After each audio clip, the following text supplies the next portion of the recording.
La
rabbil alamin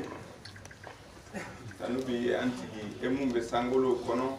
tanube iye emumbe duguma kolo koka ni be ka konyo koloshi ere taye konyo bela jele ere ba koloshi ni ire ka saboya ye alquran sura woro aya bi woro ani aya kele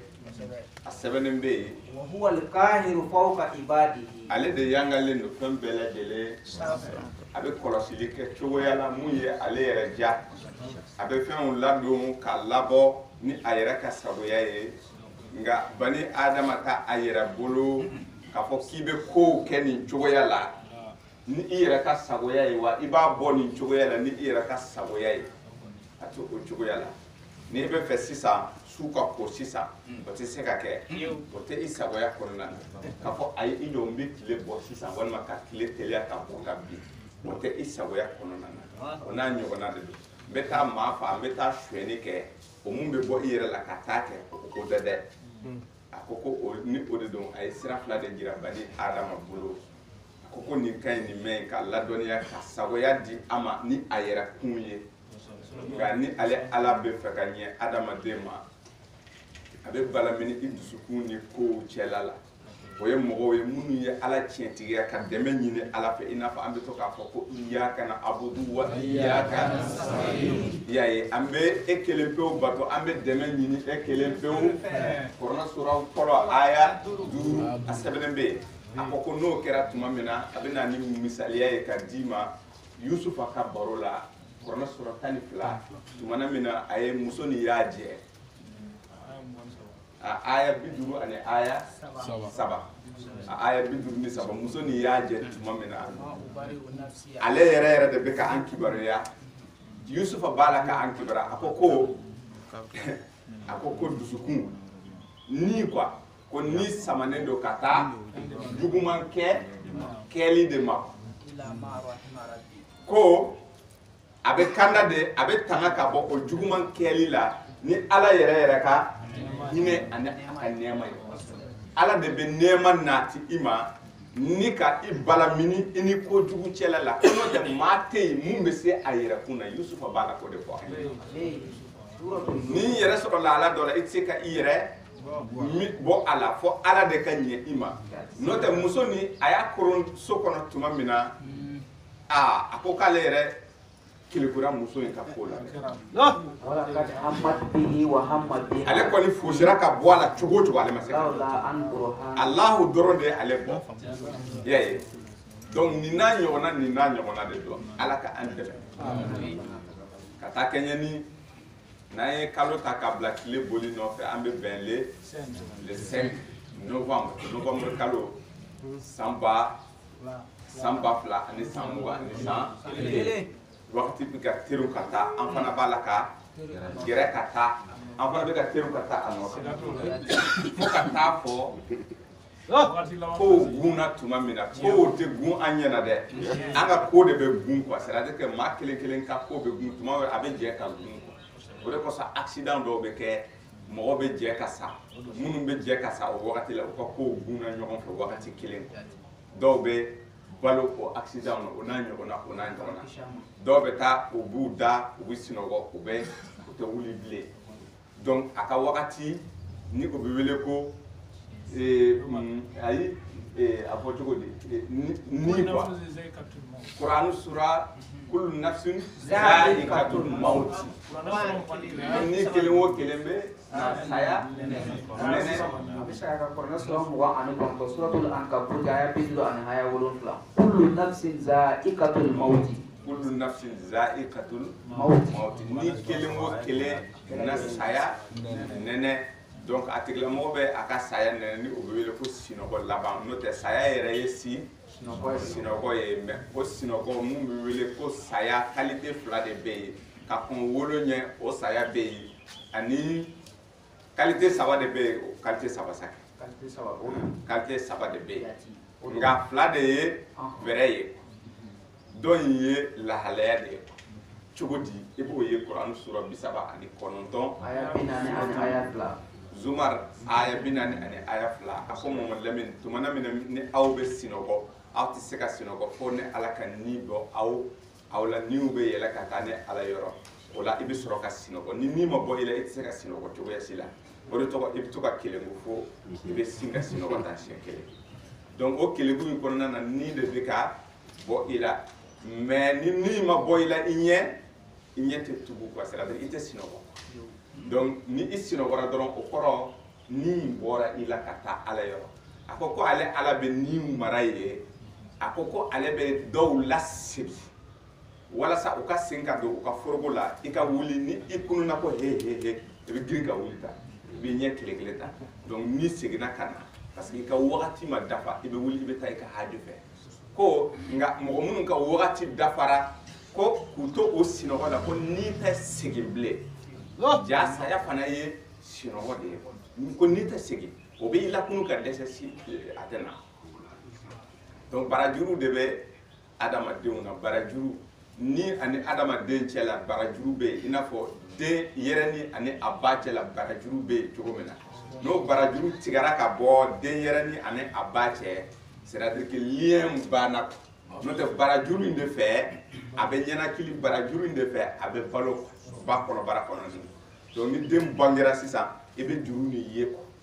donc be juru ni tige donc a juru be bulolun de to cordon yaay cordon bon ni ani fasogo fana abo jogo la mais oni ka juru ni anyeta la ko oni ka juru ni abe ala de boloka ale bo juru de tige mais ni isino walindo ni wakati ma dafa ato juru tige juru be toyi mais inyeta la donc ore ko sa ambe nyana kili juru ne be ala fonctionner mais na tige na doro nyana kili be jogo donc ni be toyi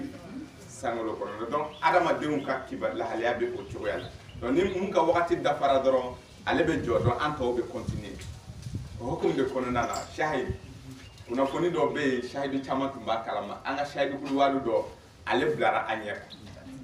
ala ka lada ni o be wele ko saya ni kele wo kele be saya ne o lada de ala ka lada de do ande wuli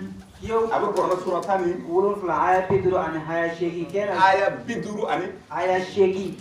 wala surata an wulun fla suratul israil aya bidru an haya shegi suratul israil aya bidru an aya shegi on appelle ça des décrets immuables c'est-à-dire que latiga mun wuli chuko tala wili bali quoi femu te wuli ala yor lada de do alada inte wuli ma do kanko ore ko sa ko kira mo bay ma korona sura mugani kele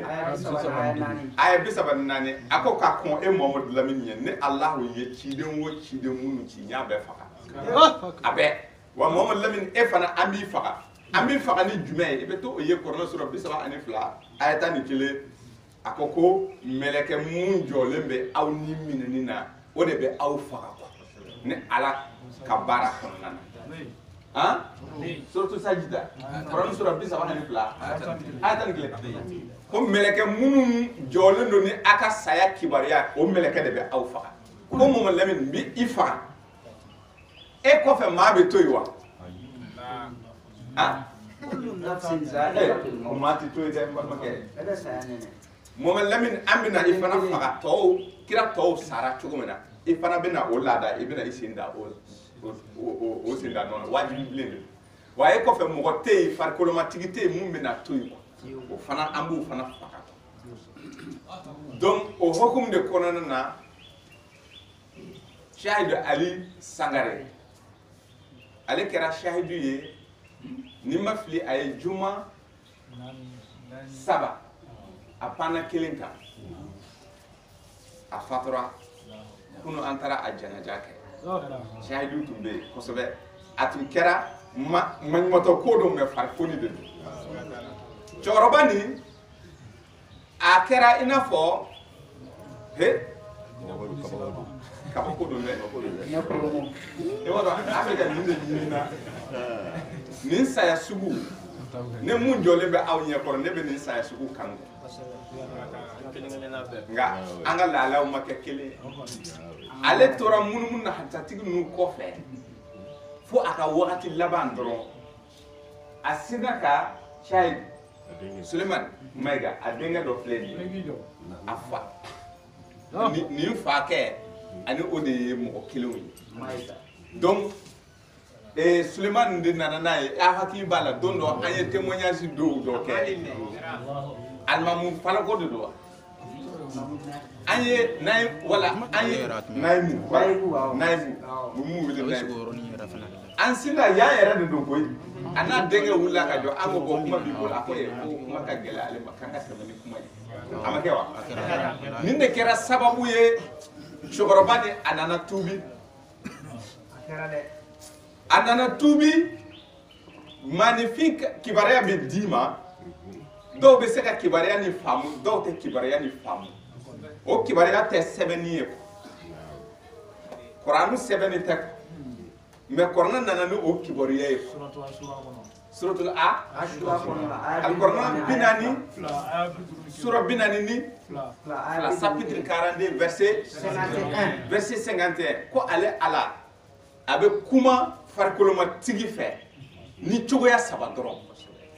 farikolomatigi bɛɛ lajɛlen ale ala bɛ kuma u fɛ ni sira saba dɔrɔn de o sira saba kɔfɛ k'ale tɛ kibaruya di adamaden ma mais o sira saba ni a bɛ adamaden kibaruya kan a ko sira dɔ ye jumɛn ye ko ale ala bɛ wahayu bila ka na i ma o wahayu ni bilankɔnɔ a bɛ bilankɔnɔ kɛ i ye o bilankɔnɔ in bɛ se ka kɛ intuition ye c'est-à-dire que fɛn dɔ bɛ ci i hakili la dɔrɔn o bɛ sin ka kɛ mɔgɔ dɔ bɛ awɔ o ye intuition ye o ye kashfu de ye o ye wahayu de ye bilankɔnɔ de don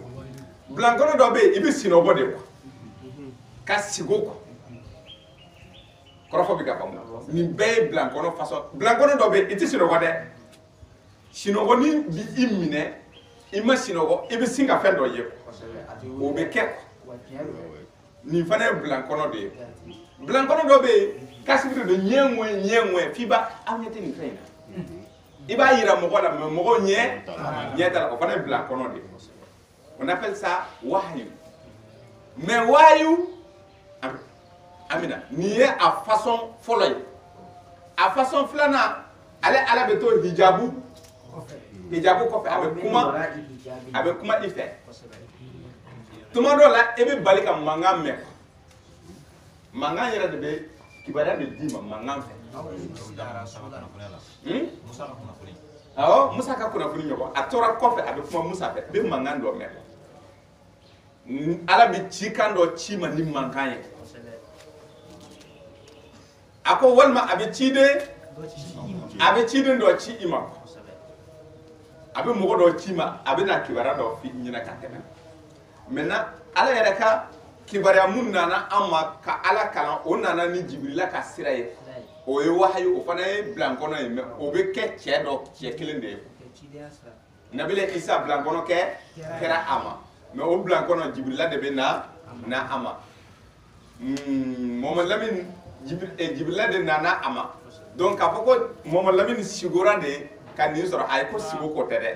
a ta in na sira fɔra i ɲɛna ka ban ko Jibirila de nana ni nin ye Kuranɛ sura 2 verset 97 ani 7 Jibirila de nana ni nin kibaruya ye ala ye ciden dɔ de ci Muhamadu fana ma ka na ala ka kibaruya bɛɛ lajɛlen ɲɛfɔ a ye ala Mohamadu Lamini ma da ka sigo k'a fɔ ko a sigora ala ko tɛ a ma kɛ ten ciden Jibirila de nana a ma maintenant an bɛɛ lajɛlen bɛ kibaruya sɔrɔ mais ka kibaruya ni e ka kibaruya in ma dabɔ ko e ka taa ɲɛfɔ diɲɛ ye k'a fɔ e kɛra ciden sigo fɛ ayi e bɛ se ka e ka kibaruya sɔrɔ e bɛ se ka e ka masumamɔgɔ ka kibaruya sɔrɔ sigo fɛ donc cɛkɔrɔba nin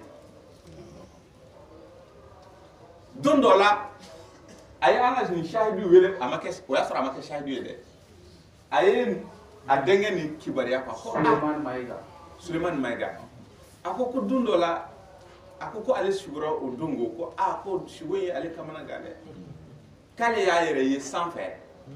denmisɛnninw cɛla denmisɛnnin dɔ nana kɔrɔna di ale ma nin yɛrɛ k'a ma ko n fa o y'a sɔrɔ sahiduya kibaruya bɛ ale yɛrɛ bolo k'a ko n fa k'i b'a kalama k'i bɛ kɛ kɔrɔnatigi ye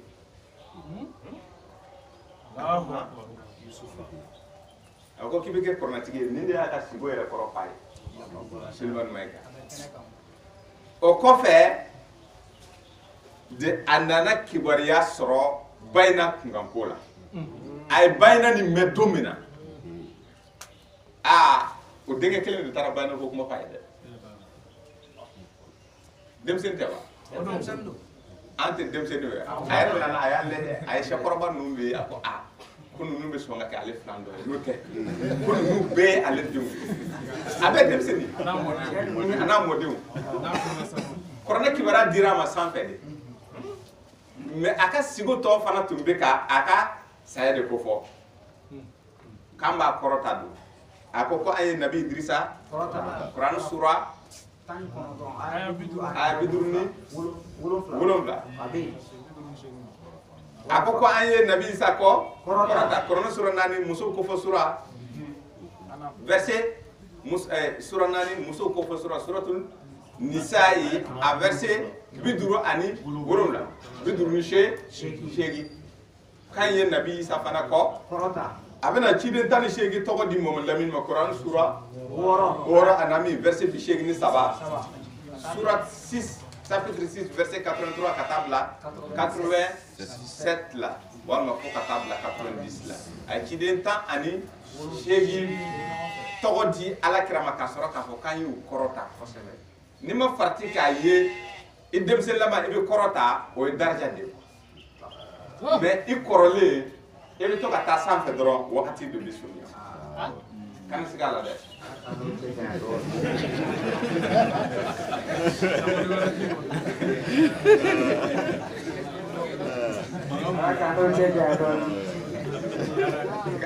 an ka kalanfa nin a tora misiri kɔnɔna na Laji Sangare a ye kabako don dɛ a ko a ye kɔrɔna mɛn don min na a ko denkɛ ma ko ne sɔnna nin de a ko k'ale nin cɛntigiya donc a ye kibaruya tɔ d'a ma an ka lahala bɛɛ Sulemani Mayiga a ye an ka lahala bɛɛ ɲɛfɔ cɛkɔrɔba ye cɛkɔrɔba ko bon juma mun bɛ nale wagati tile ma ko juma mun bɛ na i bɛ na ne nɔfɛ ko n bɛ na yan o ye misiri wele bilalen yan o ye misiri wele bilalen pewu a tɔɲɔgɔn ninnu y'a ɲini u m'a ye juma don a ko non k'ale tun taara wagati yɔrɔ wɛrɛ ko ale taara seli yen de u ma fɛn faamu o ye ɲɔgɔn baro ko a bɛna faamu t'ale ɲɛ donc a nana yan o juma a nana an ye présentation kɛ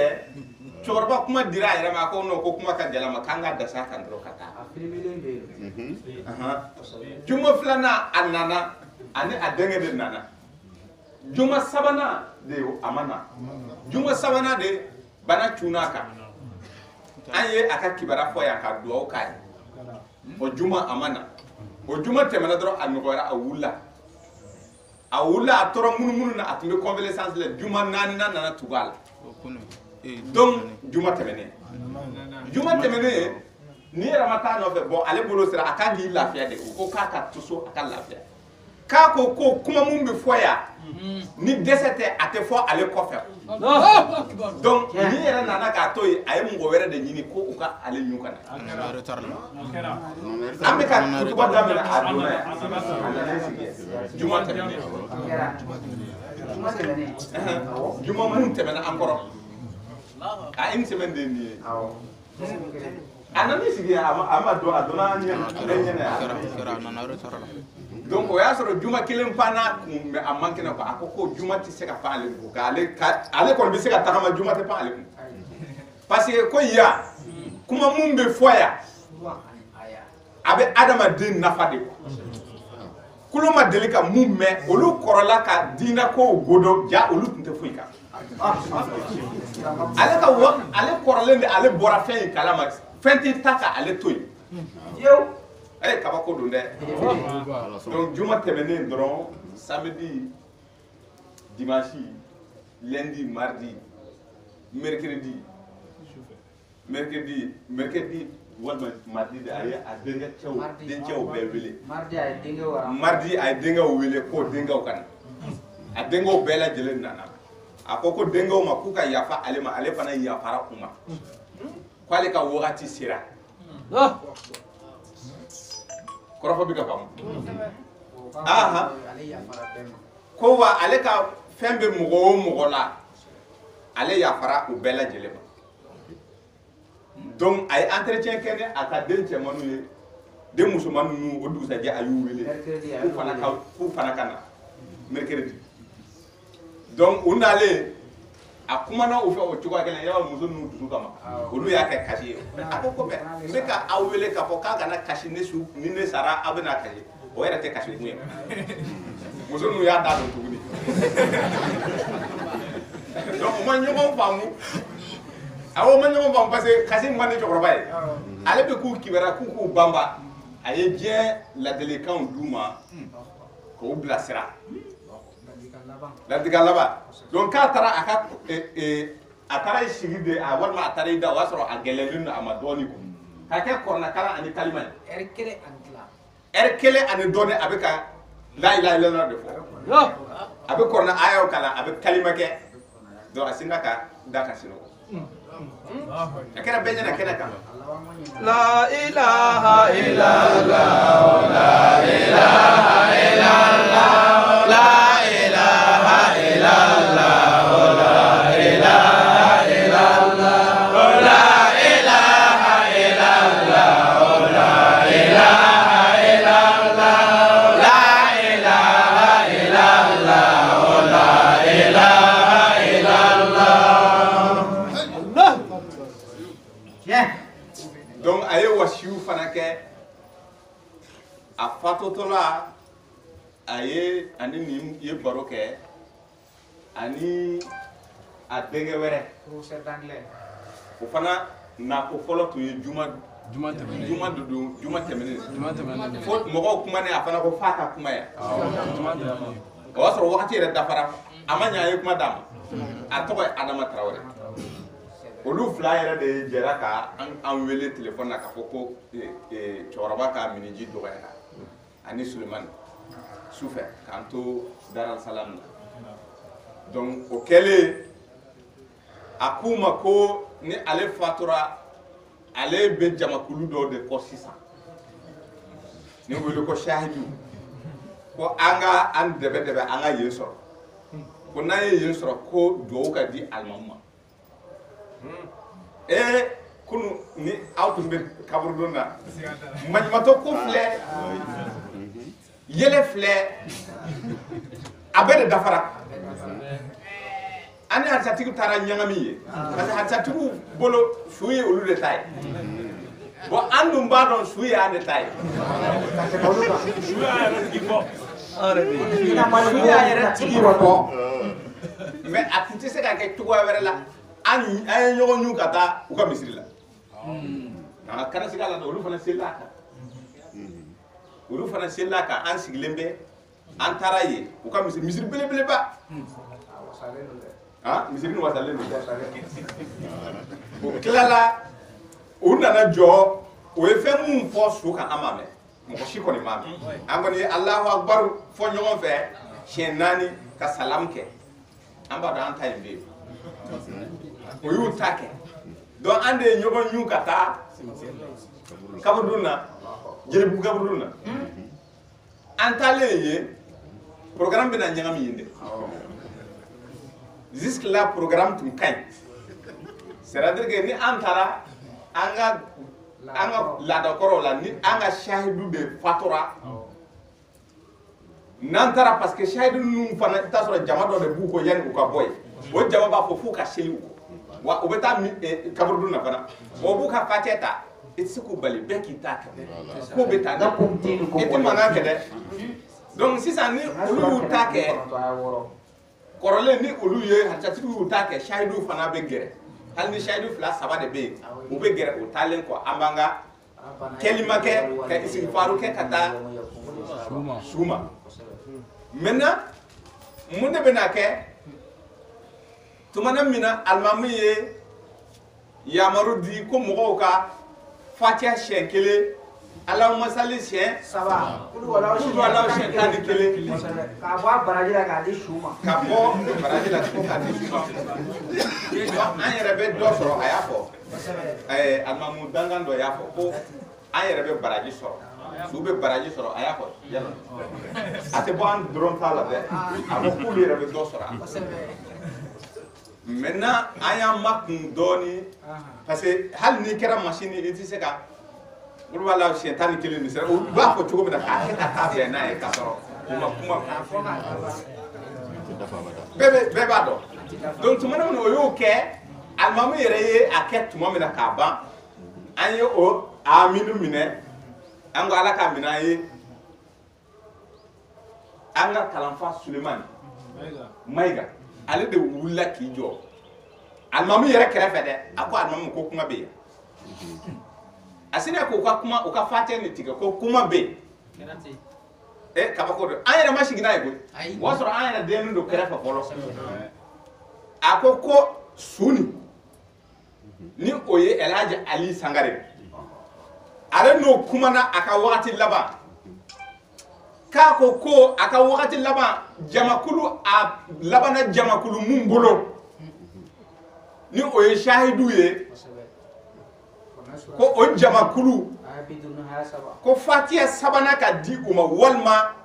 naani na ni ale fatura a ka kun cɛ c'est-à-dire an de ka duwawu kun cɛ i b'a fɔ a tun b'a dɔn parce que a b'a dɔn an tɛ se ka fatiha minnu la na ba terikɛ dama dama de tun bɛ yen ko dɔn bɛ ko dɔw la dɛ e bɛ faamuyali sɔrɔ e bɛ fɛn dɔ faamu k'a fɔ bani adama ala tɛ maa minnu bɛ yen ni u bɛ ala ka sira la ala t'u janfa saya ko la a bɛ kibaruya d'u ma u ka saya taamasiyɛn bɛɛ bɛ d'u ma m'u wasiw kɛ u b'u ka kow kɛ k'a bila tumana min na a ye nin fɔ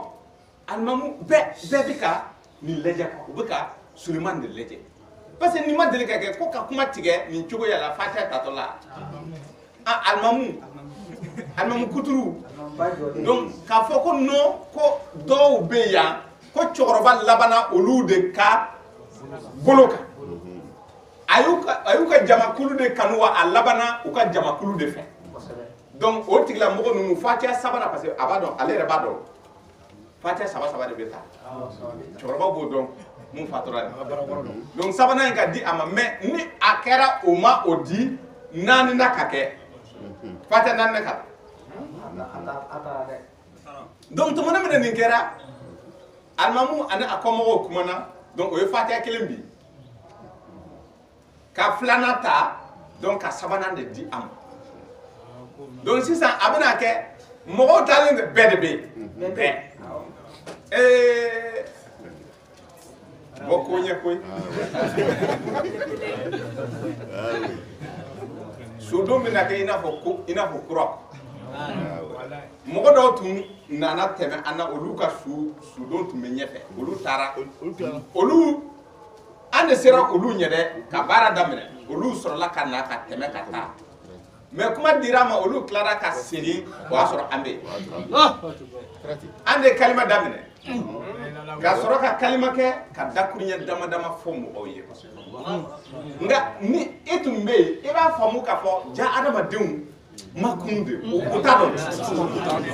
bɛɛ ɲɛ wagalen bɛɛ y'u kɛ sew u bɛ ka an lajɛ i b'a fɔ ko kabako limamu yɛrɛ kamana gana a bɛ ka an lajɛ parce que limamu denkɛ nin ye a limamu denkɛ dɛ ala ye ko ko ne denkɛ bɛ maa ninnu de kɔ koyi la ilaha illallah a ma se ka ɲɛden kelen sɔrɔ kalima kɛra a n'a ka bere a bɛ k'a lajɛ a yɛrɛ dabali banna n b'a dɔn a bɛna a k'o ɲɛɲini kɔ parce que maa si tun tɛ yen o yɔrɔ la ko in ma mɔgɔ mun gosi kalima kɛra ka sɔrɔ ka dɔw mun kan ka kɛ su ye i n'a fɔ nin ɲɔgɔn na k'a yira k'a fɔ k'olu wala ninnu ko tɛ suratu Ibrahima de don kɔrɔnɛ sura 14 rabbana ighfirli wa liwalidayya wa lil mu'minina yawma yaqumul hisabu k'a yira k'a fɔ fana mɔgɔw bɛ jɔ de ka kalima nin kɛ parce que a bɛna ala mun deli ale tɛ sɔn ten f'i ka ale mankutu f'i ka ale majamu fɔlɔ n'i ye ale majamu i bɛ sɔrɔ k'i ka problème ɲɛfɔ a ye i n'a fɔ an ka jeliw bɛ an majamu cogo min na ni jeli bɛ fɛ ka fɛn ɲini fɛ a b'i majamu de n'a y'i majamu a dɔ bɛ yen a ma se a k'a fɔ ko nin di yan yɛrɛ e yɛrɛ de bɛ fɛn d'a ma bon ala ko ko jɔn de bɛ yen mun ni majamu ka kan ka tɛmɛ ale ala kan mun ye dani bɛɛ o de kosɔn a ye dani dɔ de dilan k'a bila sankolow kɔnɔ kɔrɔna sɔrɔ 42 aya 5 olu bɛ a la dɔrɔn su ni tile wa o tɛ sɛgɛn u b'a la dɔrɔn e y'a kɛ e ye ala mankutu danfɛn dɔ bɛ yen mun b'a mankutu n'i m'a mankutu danfɛn dɔ de bɛ yen a yɛrɛ ka mankutu tɛ tigɛ tellement que mankutu ka di ale ala ye donc or mankutu dun mankutu bɛ sɔn hɛrɛ ma ko kumaden mun ɲɔgɔn tɛ yen kɔrɔna sura 37 verset 35 ko de la ilaha illallah k'a ka o de kɛ ka ne ala mankutu o de bɛ aw ka baaraw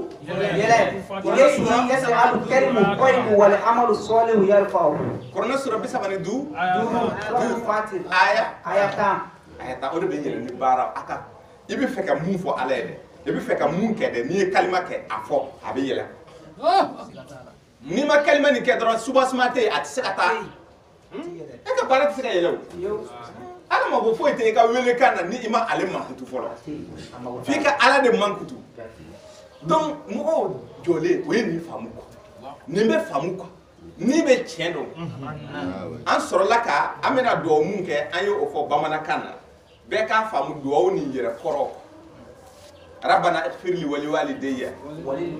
ka o fɔ ka fɔ ko rabana an tigi ala i ka yafa i yɛrɛ ma maa si tɛ yen mun kisira fɔlɔ e yɛrɛ quoi e yɛrɛ yafa ɲini ala fɛ fɔlɔ kelen i ka sɔrɔ ka i ka yafa ɲini ka taa i fa ni i ba ma i ka sɔrɔ k'a fɔ ko ala ka yafa mumini ma bɔ mumini cɛma ani mumini musoma cɛkɔrɔba ye mumini ye donc a tɔgɔ bɛ fɔ don jumɛn surunani don i ka yafa ma don jumɛn don min na i bɛna jate le jour du salaire quoi salaire c'est à dire que mɔgɔw ka sara bɛ di u ma don ma maliki yomi di suratul fatiha aya 4 maliki yomi din roi du jour de la rétribution jɔ kɛnɛ don masakɛ mun bɛ saraw di mɔgɔ ma ko o don ala ka hinɛ an na a ka yafa anw ma a ka an mago to quoi a kana na kiiri boli an kan a ka hinɛ na a ka yafa a ka an ladon alijana kɔnɔna na donc o ye nin faamu tuma min an ka bɔ sisan an ka jɛ k'a kɛ bamanankan na walima an ka jɛ k'a kɛ larabukan na a bɛɛ ye kelen ala deli bɛ kɛ kan bɛɛ lajɛlen na kɔrɔna sura 2 verset 100 to dunkan na bari sabu ko kan ninnu ale ala de ye kan ninnu walafi kɔrɔna sura 30 aya 22 ale alahu de ye kanw bɛɛ lajɛlen walafi mɔsikan bamanankan filakan a bɛɛ anglɛkan tubabukan kan ninnu bɛɛ ale de y'a walafi ale b'a bɛɛ mɛn aw t'a bɛɛ mɛn donc e bɛ o de ye ala ya yɔrɔ ye donc sisan e bɛ ala dɔn quoi i ka kuma quoi i bɛ ala faamu cogo min na ko i ka ale wele ni o kan ye quoi donc an ye nin kuma fɔ k'a yira k'a fɔ bon a bɛɛ bɛ bɛn nka sisan comme larabukan nin o nana Kur'an kɔnɔ o ala deli nana wahayu fɛ k'a di an ma an bɛ se k'a kɛ o fana na o fana larabu ka kan ye nka ye mun ye bɛɛ bɛ se ka nin durusi ka mara ni bɛɛ bɛ taa ni a ka kan ye tuma dɔ la an tɛ ɲɔgɔn faamu nka ni a ka ca ala fɛ bɛɛ ye nin ɲɛɲini k'a dɔn donc an ka jɛ k'a kalan ɲɔgɔn fɛ an sɔrɔla ka rabana ighfirli wali walidayya walil mu'minina yawma yaqumul hisab donc an ye o kalan ɲɔgɔn fɛ jama bɛɛ minnu tun t'a la yɛrɛ o yɛrɛ nana fara kan a kɛra bi u bɛ hali limamu tun bɛ k'a fɔ a nɔfɛ donc an sɔrɔla ka ko in kun cɛ ka rabana taqabbal minna innaka anta samiul alim rabana wa taqabbal du'a k'o fɔ k'a kun cɛ donc ka sɔrɔ ka yɛrɛ kɛ a ma kɛ ten donc nin ye walanda fitini ye k'a ɲɛfɔ aw ɲɛna shahid cɛkɔrɔba nin firawuna ka problème kɛra fɛn jumɛn ye kuranɛ sura 10 kɔnɔ aya 90 ka jigin ale a tora ji kɔnɔ don min na de a ye ala tiɲɛ k'a sɔrɔ a tun bɛ ala ko kalama a dɛsɛlen de a ye ala ko tiɲɛ tigɛ o de kɔsɔn a ko ne tɛ yafa i ma n'o tɛ suratu nisa i b'a f'i ye kuranɛ sura 4 verset 17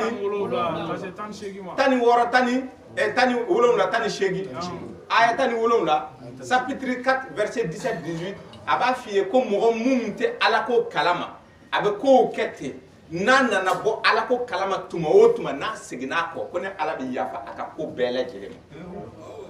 ko mɛ mɔgɔ b'a dɔn k'a fɔ a bɛ ala ko kalama e b'a dɔn k'a fɔ kuranɛ de ye tiɲɛ ye hadisa ninnu ye nkalon ye e ka dun i ka hadisa kan ni nana fatu a kan ale ala ko k'a tɛ yafa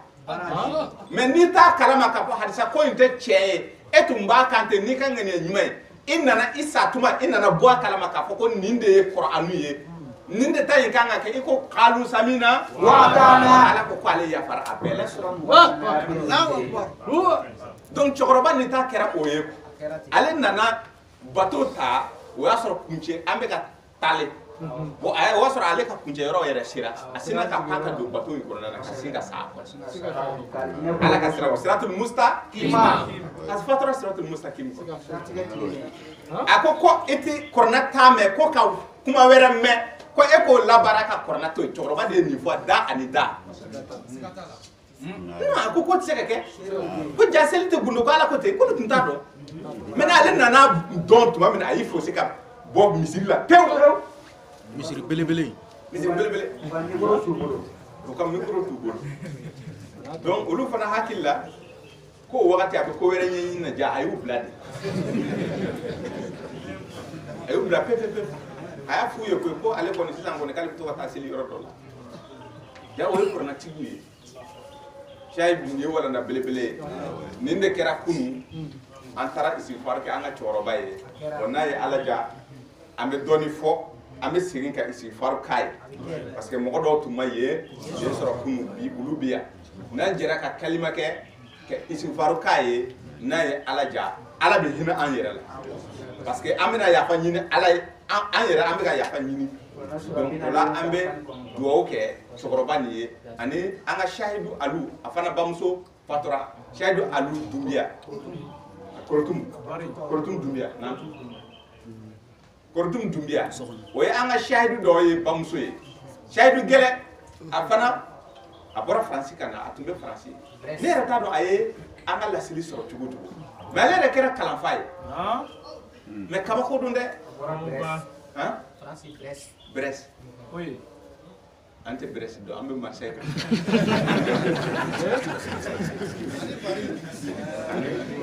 an tɛ Paris dɔn kosɛbɛ Paris ye capitale de Paris bɛɛ bɛ Paris dɔn donc i y'a ye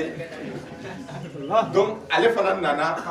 a bamuso ka janaja la a ye dugawu ɲini an fɛ o la an bɛ dugawu kɛ an yɛrɛ kun ye an bɛ dugawu kɛ an ka elhaji an ka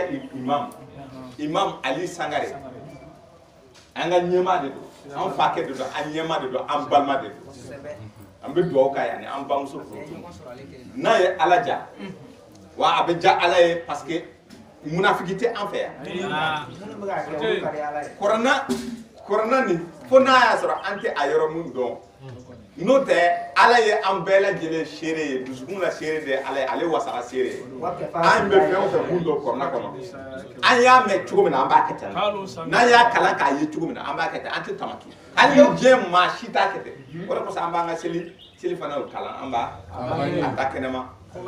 a tɛ gundo an y'a ye kuranɛ kɔnɔ bon an dun tɛ siran maa ɲɛ donc o ala mun ye an da ka an bila ni lahala la an bɛ a ta in de kalan n'an y'a kalan an b'a bila ba la wa mɔgɔ minnu bɛ yen ni o ye shahidu ye Mali kɔnɔ ani Mali kɔ kan an ka foli bɛ u ye nin cɛsiri na barisa bu a ma nɔgɔn dɛ an ka tiɲɛ yɛrɛ fɔ n'i ye kɔrɔna minɛ dɔrɔn a kuma ka ca i kɛra denmisɛnnin ye i ka o yɔrɔ la an ka shahidu Sambu Jara amba ambi do kay ala ka mogo nye bari sabu ala de be ko nye do Sambu Jarani ne hakili tala ko sobe me am to kana ay welele ke akoko oye bolo tiga alela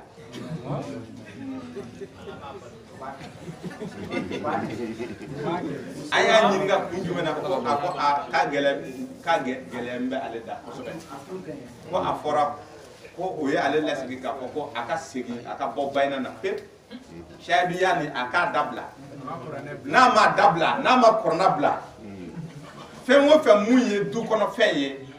aki hakili tige ko ulu ne ate donc kale be ballon tan de ke ale be ballon de ta bon si ça abi fe ka akwa ma ko ale be fe ka mine yoro do bara mine yoro do nyini wala saka ballon nyini ayre ko parce que corona ko ni quoi blali ko kuma ko ni tebli Sambu Jara aya kaba ko dunde fuka hina do anna akoko ye ballon tigale kala tika dumni ke woye dumni tigale la pe fa ka bo corona ko ina pew aga senka na olube hadisa munka ala kira ka sunna olu yɛrɛ ka kira parce que Muhammad ye fila de kiraw bɛɛ lajɛlen fila de a ko wa kazalika ja'alna li kulli nabiyyin aduwwan shayatin al-insi wal jinni yuhi ba'duhum ila ba'din zukhrufal qawli ghurura sura woro kon nabi nyuman kelen wo kelen an ye jugu dan sigi a ɲɛkɔrɔ serengara bagaw sɔrɔla ka bɔ adamaden setani kunda ani jina setani kunda o adamaden setani ani o jina setani olu dama fana bɛ wahayu de dilan ka di ɲɔgɔn ma yuhi ba'duhum ila ba'din zukhrufal qawli ka kuma cɛɲiw dilan ka don n'a ye jina kɔnɔna na mais pour que a ka valider o kira masina mun cira dɛ o bɛ kuma ni minɛ ko a minɛna karisa la karisa de y'a minɛ karisa la donc o bɛ kuma ni gun o kira masina on va fɔ ko Muhammadu de côté donc ça c'est le deuxième Muhammadu Satan le faux c'est pourquoi a fɔ ko nabi ɲumanw ye il y a les faux prophètes le vrai prophète ça c'est Muhammadu qui a amené la révélation qui est complète comme ça à plein maintenant oye Muhammadu flana mun glan un Muhammadu imaginaire qui est faux ni obe dina kuma mine o Muhammadu selon et kasoro o Muhammadu yɛrɛ tɛ ka kuma glan ka taa gun Muhammadu vrai ina donc yaye olu siraw de be donc olu sira de hadisa sira nunu ye wa olu de ka ca donc kiraw bɛɛ lajɛlen ye jugu sɔrɔ nabi Isa flana be le faux nabi Isa a fana b'a fɔ ko o Jésus de y'a fɔ mun bɛ a fiyɛ ko Jésus de y'a fɔ dɛ i b'a ɲininka a bɛ min a b'a fɔ ko non k'a lakale dɛ donc ça c'est la voix force de Jésus donc nabi Isa fana i y'a ye Talmudu bɛ yen o ye kitabu dilan kuma dɔ dilan k'a nɔrɔ Musa la ko Musa de ko ten ka sɔrɔ Musa ka kuma ye Tawrata de ye nabi Isa ka kuma ye Linjili de donc o ko ko Sambu Jarani f'a ka segin ka na olu ta in na ni olu wele ko sunna.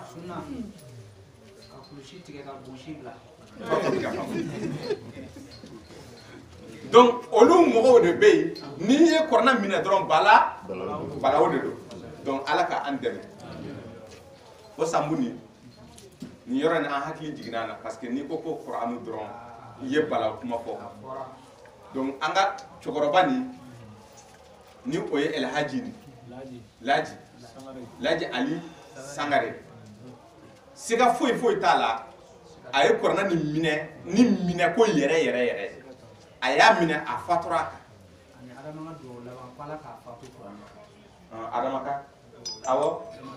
Adama Traoré ale ma yan sɔrɔ bi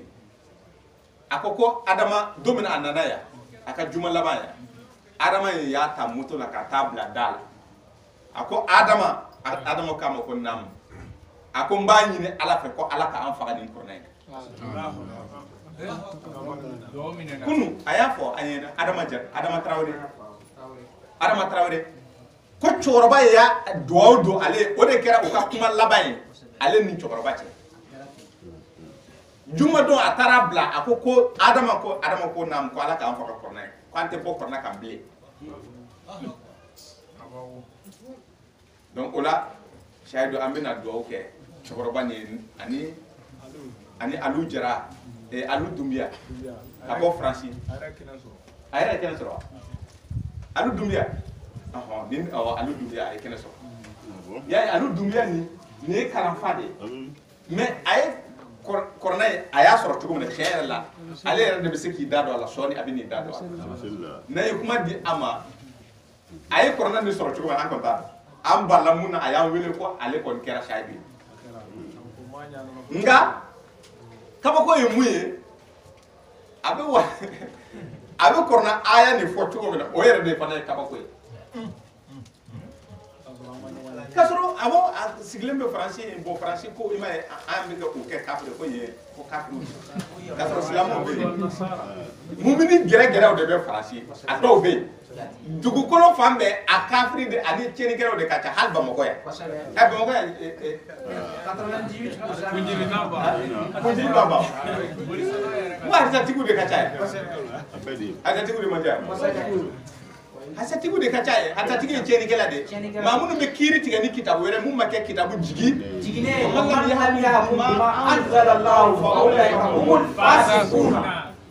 fasiki de ye mɔgɔ ye mɔgɔ min bɛ kiiri tigɛ silamɛya diinɛ kɔnɔ a bɛ kitabu dɔ de ta ni kitabu wɛrɛ ye mun ma kɛ kitabu jiginen ye o wuli o wuli ko Bugari y'a fɔ o wuli o wuli ko Muslim tigi de y'a fɔ o wuli o wuli ko fiqhu de y'a fɔ y'a ye Ala ko kafiriw de don Ala ko yɛrɛkuntɔɲɔnaw de don Ala ko fasikiw de don kafiriw de don yɛrɛkuntɔɲɔnaw de don tiɲɛnikɛlaw de don Kuranɛ sura 5 chapitre 5 suratul Maïda verset 44 verset 45 verset 47 a sɛbɛnnen bɛ tan de cogo t'a la donc ni an wulila an b'a fɔ Faransi ye kafiri jamana ye k'a sɔrɔ ya u b'a fɔ ko Mali ye silamɛja mais tiɲɛnikɛla jamana de don a fanba y'o ye o ye diɲɛ fan bɛɛ lajɛlen Ala ko n'i tugura jama la fan wa in tuti aksara man fil ardi yudiluka an sabilillah n'i tugura jama la fan b'a kɔ o bɛ fili ka bɔ Ala ta in kan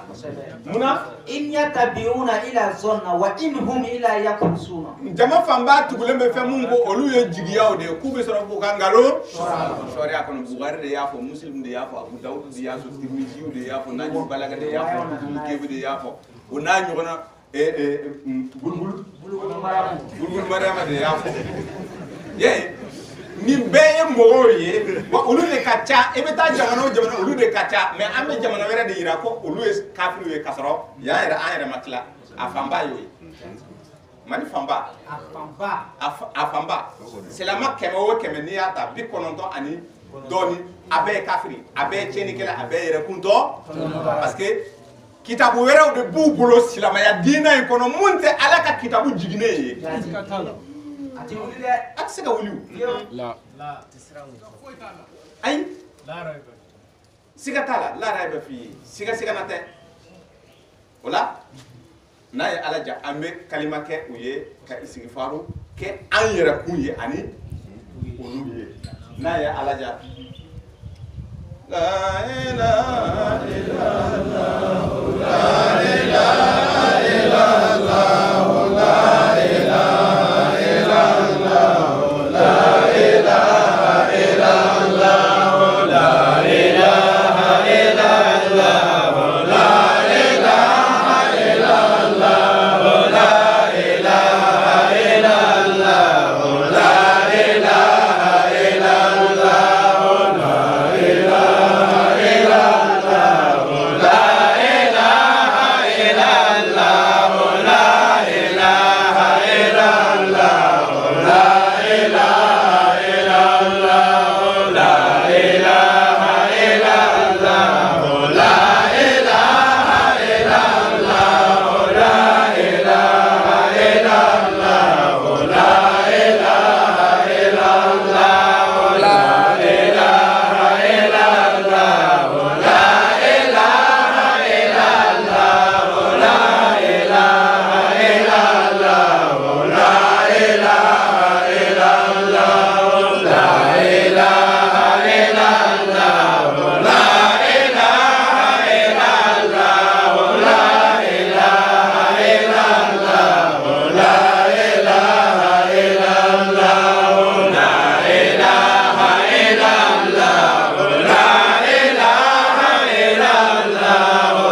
يوم يقوم الحساب ربنا اغفر لي ولوالدي وللمؤمنين يوم يقوم الحساب ربنا اغفر لي ولوالدي وللمؤمنين يوم يقوم الحساب ربنا اغفر لي ولوالدي وللمؤمنين يوم يقوم الحساب ربنا اغفر لي ولوالدي وللمؤمنين يوم يقوم الحساب ربنا اغفر لي ولوالدي وللمؤمنين يوم يقوم الحساب ربنا اغفر لي ولوالدي وللمؤمنين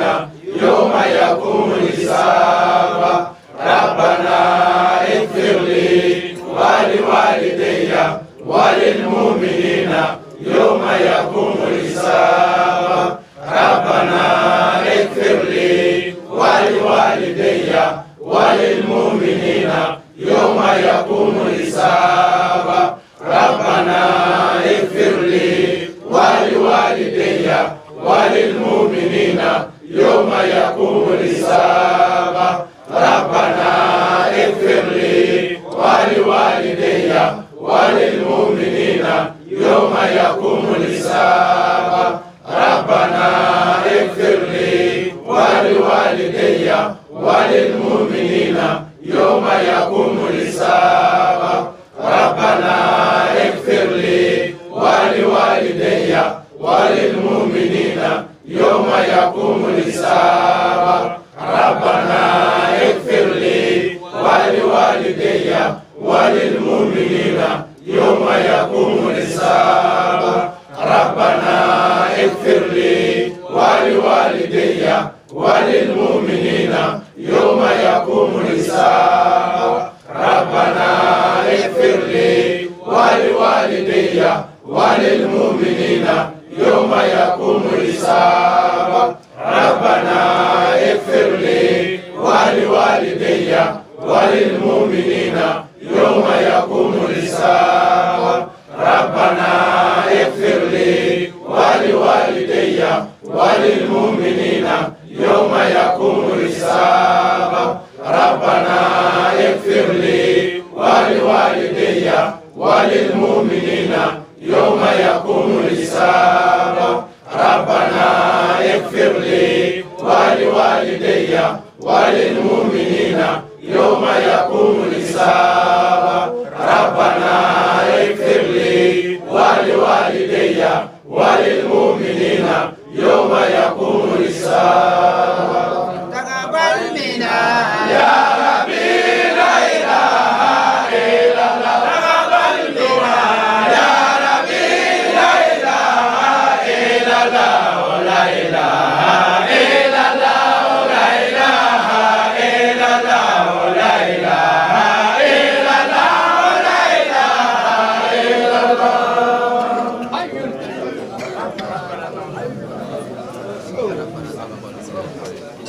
alhamdulillah rabbil alamin ambe allah tanu alamu ye konyo bela jule sangolo maraba ane dugmakolo maraba ale ala de yafa tigi de ale ko yala ibe fewere don mumbe yafa munte ale ala korna sura saba aya kebe bisawanduru ومن يغفر الذنوب إلا الله jon de jurumu yafa ni ale ala munte ale ala kele jurumu yafa masate ala kɔfɛ a tɛ yen ala kelen pewu de ye ala ye mun bɛ se ka jurumu yafa o de kosɔn an fɛ yan jigiyaw ka ca quoi c'est-à-dire jigiyaw a bɛ fɔ ko ni sujama cayara wala bɛ yafa k'a ka jama ko bilayi ko an ma ye ko jama bɔra koyi walima ni san nana o don ko sanba nana o don ale bolo jigiyaw de don nin de bɛ yafa kɛ fo ka taa fɛnw dɔw wagati dɔw lalaga an bɛ to ka a fɔ ko ala ka yafa c'est-à-dire fɛti ninnu wa ko an mun ke juma na ko aka ya fama ko do ifana ba ko ya fara ifana ka ya fama donc yaye c'est le bani fem donc ambolo ni anyo ke oye ya fa comme nyake ede la mbi ya fa dele fe mbi ya fa dele fe donc ni eko ki ya fara do oye du mu bani kasoro commandement te etaye kuma ka mun sosorani ote ataye ala ye kiri de sigi ako ki kana nin dan sago ki kana nin ke mogo la ki kana nin ke mogo la maintenant ni iyo ke mogo la ka ala sosoko o ke ibina commandement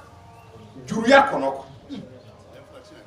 l'infraction est consommée donc article la mogo ka yafa ni ate fo yi boala non avec comme ina fo en fait ya ndokata mogo do ka fin chien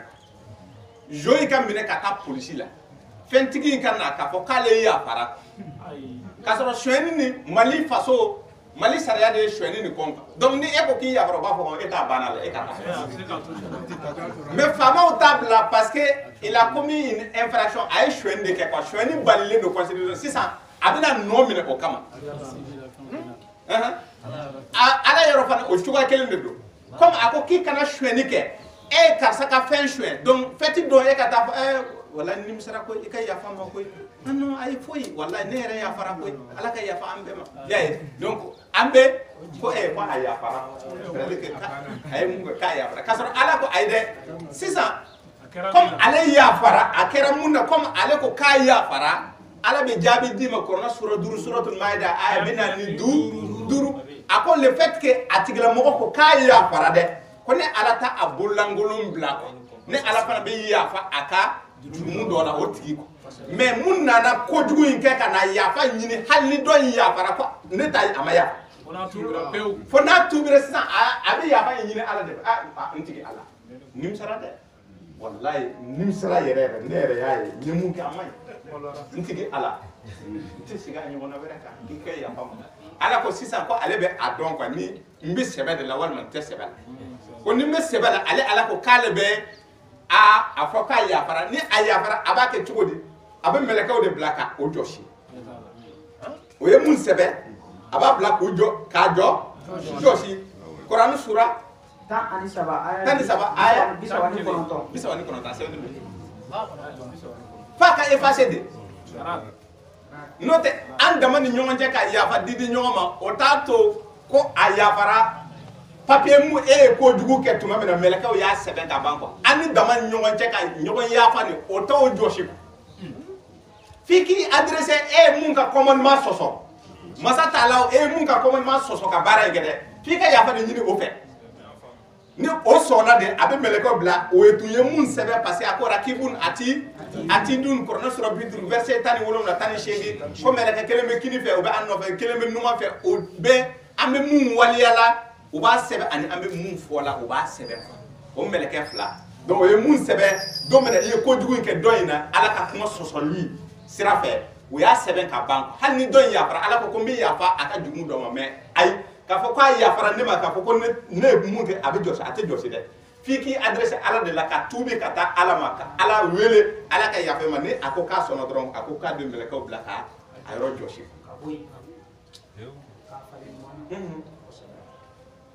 ola nin temene ko fe amba fo ala ka isikfar ni mine kana an yira kuma ani am balma an faaw ani an baaw mun be limana kono nana ani am balma kana nga imamu Elhaji Ali Sangare ani ambamso korotum tumbia ala ka hinu ula ala ka yafo ma kafara an yira kunkan don jume jetembe na fese wala an yo do ka ala ka mina an kana ba to ya sila parce que ni ibana ala masawere tambolo amanda dama kashi munna be seka amogoni donc ni fana yi che ka bo an sin koro dron wala jigiyate ala donc kana bo an jigiya koro e de jigi semaine yoro la son hermay wata menen ko fe demsen do bambolo ka présenter assemblée là ah talon de do disi bi bolo e be saka do lede parce que nous fana ka fi sama tiya e Mohamed Sidibé a muso jigina ale bi nord la Mohamed Sidibé a den to da gindo Gindo d'accord donc an Gindo so Mohamed Sidibé an ka Cheikh Mohamed Sidibé de Gindo harna Marco Fleni Marco denge Dauda ani Alpha Ba ye kene soro Alpha Jati Alpha Nana afana Nana din togodara Muhammad Sabama soro Dauda Muhammad Gindo Musa Bagayogo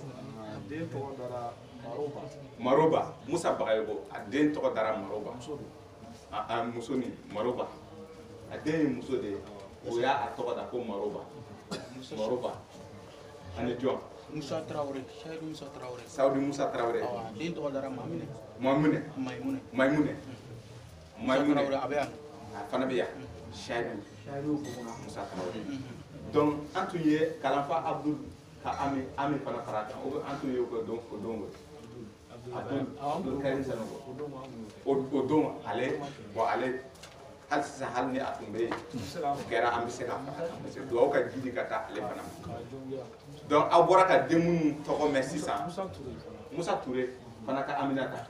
awɔ Aminata Musa Kadija donc de Aminata Abdul Karim de denmuso ye Aminata donc Musa Touré ale denmuso tɔgɔ Kadija Musa Keita fana bɛ ale ta ye Rukia Musa Keita fana ta ye Rukia a ye nin mɛn dɛ a ye tɔgɔ minnu mɛn nin ye tan Umar Keita Voxida la a tɔgɔ Jita muso do alhamdulillah a ye nin mɛn nunu den nunu olu ma wolo hatiya sira kan dɛ nunu bɛɛ bangera ka sɔrɔ o faw bɛ Kuranu kan donc ni olu nana kɔrɔbaya sisan olu bɛ waso de k'a fɔ ko olu fana wolola k'u fa sɔrɔ nin kan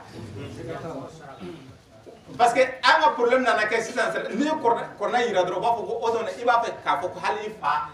i fa mun sara k'o dɔn ko o sara kafiriya a bɛ o reproche de kɛ la le fait que e ye kɔrɔna i m'a ye mais ninnu olu bɛ bange ka sɔrɔ u faw bangera ka sɔrɔ u faw bɛ siratul mustaqim kan o la an tigi Ala e mun ye sankolo maraba ye ani dugumakolo kɔɲɔw bɛ jira e Ala mun na an ye den ninnu bɛɛ lajɛlen kalifa e Ala la Ala den ninnu ka kalifa minɛ e mun tɛ kalifa tiɲɛ an ye den ninnu bɛɛ lajɛlen kalifa e Ala la e de y'a di an ma an seginna k'a kalifa e Ala la kana kalifa ni tiɲɛ dɛ bari e de ye laadiri ye e tɛ comme anw adamadenw e tɛ comme anw mɛlɛkɛw e tɛ comme jinɛw ta parce que mɛlɛkɛw tɛ Ala sɔsɔ e tɛ comme jinɛw e tɛ comme adamadenw e ni dafɛn fosi tɛ suma i ni foyi suma tɛ sanga ɲɔgɔnya Ala i ni fɛn tɛ sanga ɲɔgɔnya e de ye masa taala ye mun tilenlen don masa taala mun bɛ ko dɔn mun bɛ se ko la den ninnu an ye kalifa don den ninnu na ka taa i ma i ka kalifa nin minɛ i k'u kɔlɔsi olu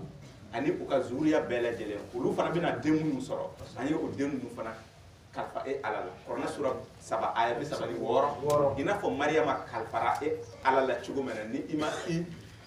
cɛ ka bɔ o kalifa kɔrɔ cogo min na Ibrahima i ko ka Ibrahima fara kan Musa denkɛ de don Ibrahima fana farala kan Ala ka kɛ a tɔgɔma dɔn ni o ye Ala teri ye ka fara den ninnu kan minnu tɔgɔ fɔra Ibrahima nana fara olu fana kan den ninnu don min na Mariyama présentera Ala ye a kɛra a wolodon ko nin den in tɔgɔ Mariyama Ala Mariyama ye kɔlɔsi quoi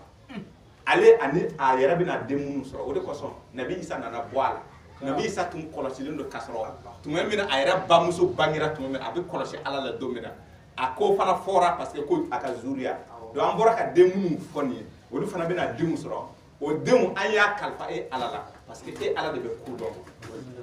i k'u kɔlɔsi i k'u tanga ka bɔ seyatinu tɔɔrɔ ma seyatinu jinɛ kunda seyatinu adamaden kunda den ninnu kelen kelen na wolodon ka kɛ u ma kisi don ye o bɛna fatu don min na a ka kɛ u ma kisi don ye o bɛna kunu ka jɔ ala ɲɛkɔrɔ don min a ka kɛ u ma kisi don ye alikuranɛ sura 19 aya 37 ani aya 15 iya 12 37 suratul Maryam an b'a ɲini e ala fɛ den minnu kofɔlen filɛ nin ye e ka den ninnu kɛ kitabutigiw ye comme u faw e ka tawrata dɔɔni di denmisɛnnin ninnu ma e ka linjila dɔɔni di u ma e ka kuranu dɔɔni di u ma e ka o dusukun magaya e k'o kɛ mɔgɔ ɲuman ye ni o bɛ e ala ka kumakan matarafa ala den ninnu kɛ barikadenw ye ni o bɛna hinɛ u faw la ni o bɛna hinɛ u baw o bɛna hinɛ mɔgɔ o mɔgɔ la u ni mɔgɔ mun bɛ ɲɔgɔn kunbɛn u ka ɲɛnamaya kɔnɔna na u k'u ka hinɛ ɲɛsin o tigilamɔgɔw ma an b'a ɲini i fɛ an tigi ala den ninnu i kana o kɛ rebelle ye e kana o kɛ mɔgɔ murutilen ye an b'a ɲini e fɛ an tigi e ka den ninnu kɛ garisɛgɛ tigiw ye i ka ɲɛnamaya nɔgɔya u ye i k'o kɛ garisɛgɛ tigi ye o kana siri mɔgɔ la an b'a ɲini i fɛ an tigi ala an b'a ɲini i fɛ e ka den ninnu kelen kelenna bɛɛ lajɛlen kɛ o fa ni o ba ka tiɲɛ tabagaw ye o kɔrɔ fa ni baw ka faatu ka olu de to yen o ka kɛ tiɲɛ tabaga ye anw ye sɔrɔ sira la ala k'an kɛ sɔrɔ tigi fana ye ala kana an nagasi o de kɔtɔ de sɔrɔ sira la ani limaniya sira la kɛrɛnkɛrɛnnenya la limaniya sira kan an ye limaniya mun sɔrɔ olu ka kɛ an tiɲɛ tabaga ye o siraw kan ala e ka nin duwawu minɛ ka taa nin den kelen o kelen mun tɔgɔ fɔra assemblée la e k'a kɛ o kɛcogo la kana ban bari ni banna masa wɛrɛ t'an bolo ni an bɛ se ka masa mun deli ni u bɛ an mago ɲɛ ala sɔn o tɛmɛnen kɔfɛ k'a minɛna alhamdulilayi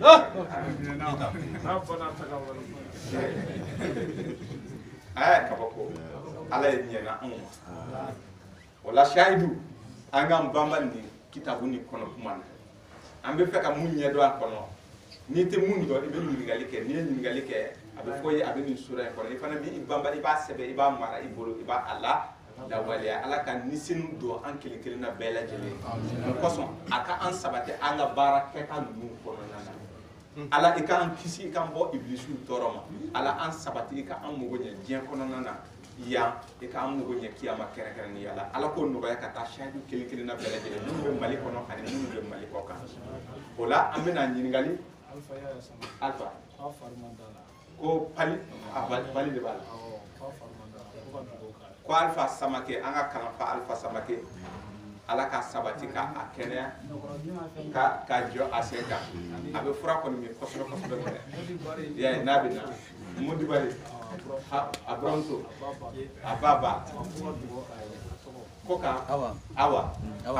awa ba a bana sɔgɔmada kan to yan nɔ o ye wele kan fɛn a banana wa a filɛ congé de a bananen bɛ yen a fatura sɔgɔmada fɔlɔ o ne wele ka awa yɛrɛ ne wele sɔgɔmada k'a fɔ ne ɲɛna ala ka hinɛ a la ala ka yafa masa taala Cheikh Ibrahima Samake a fana man kɛnɛ ala k'a kɛnɛ a ye ayuba kɛnɛya cogo min na ala k'a kɛnɛya muso dɔ fana tun ye denko problème fɔ i ye an ka sahidi dɔ de ye awa tarawele ala ka awa tarawele ala i ka awa tarawele mago ɲɛ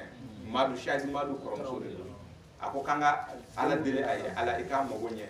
a ka hamina a ka denko la denko bɛ mɔgɔ o mɔgɔ la masa taalaw de bɛ yen mun bɛ adamaden sɔn ala ka o sɔn den na mɛ ala kana an sɔn lajarabi den na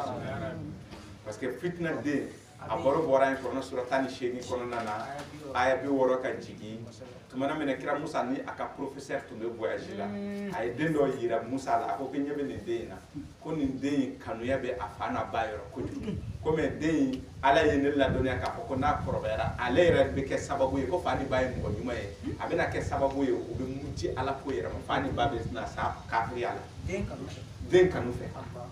donc ninnu bɛna den ye fitina belebeleba ye fa ni ba ye ma k'a sɔrɔ fa ni ba ye mɔgɔ ɲɛnama ba donc ala ye yamaru di ne ma ko ne ka den faga a sɔrɔla ka den faga a ko n bɛna a kɔ fali mɔgɔ dɔw den bɛ fatu o tɛ limana n'a ye u bɛ hami kosɛbɛ bon ninnu bɔra an ye k'an kalan ko ninnu tɛ kɛ gansan mais n'i ma kɛ kɔrɔnatigi i bɛ sɛgɛn dɛ a bɛ kɛ doni ye i dusukun kan ala ka dɔnni jidi ka taa o tɛmɛnen kɔfɛ an bɛ ɲini laseli bɛ yen samedi sini filabugu sugu kɔfɛ bangoni filabugu sugu kɔfɛ kidalakaw ka so u ka sow kɔfɛ a bɛ daminɛ 21h ka taa kuncɛ 0h n'a ye ala ja o bɛ kɛ dɛ ala sɔnna an bɛ sigi an bɛ wahayi barow bɔ mɔgɔw ye o kibaruya bɛ yen o la Sayidu Alu Dunbiya Sayidu Alu Dunbiya nin i bɛ wuli mɔgɔw ka se ka nin ye kalanfa ye a kɛra kalanfa ye cogo min na a ye an ka laseli sɔrɔ cogo min na f'i ka dɔɔnin fɔ parce que mɔgɔw dɔw bɛ kɛ Sayidu ye o bɛ kɛ sura ni aya tigi ye i ka kɛ Sayidu o ye tiɲɛ ye ka kɛ sura ni aya tigi f'i b'a fɔ tuma dɔ la o b'an kamana kan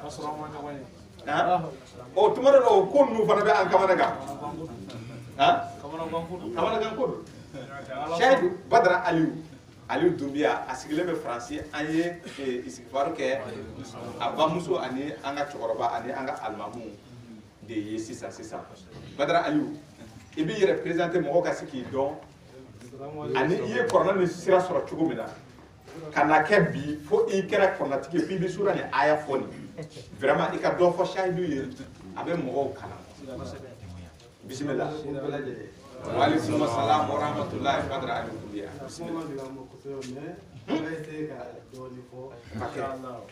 bon sani ne tun kɛ Usman Barika yɛrɛ laseli sɔrɔ donc ne yɛrɛ kun tiɲɛna o duti commencera ka na ne la parce que n'i ye kumaw lajɛ karamɔgɔw yɛrɛ ka kuma u yɛrɛ bɛ kuma u bɛ tila k'u yɛrɛ sɔsɔ donc maintenant ne tora recherche de la sisan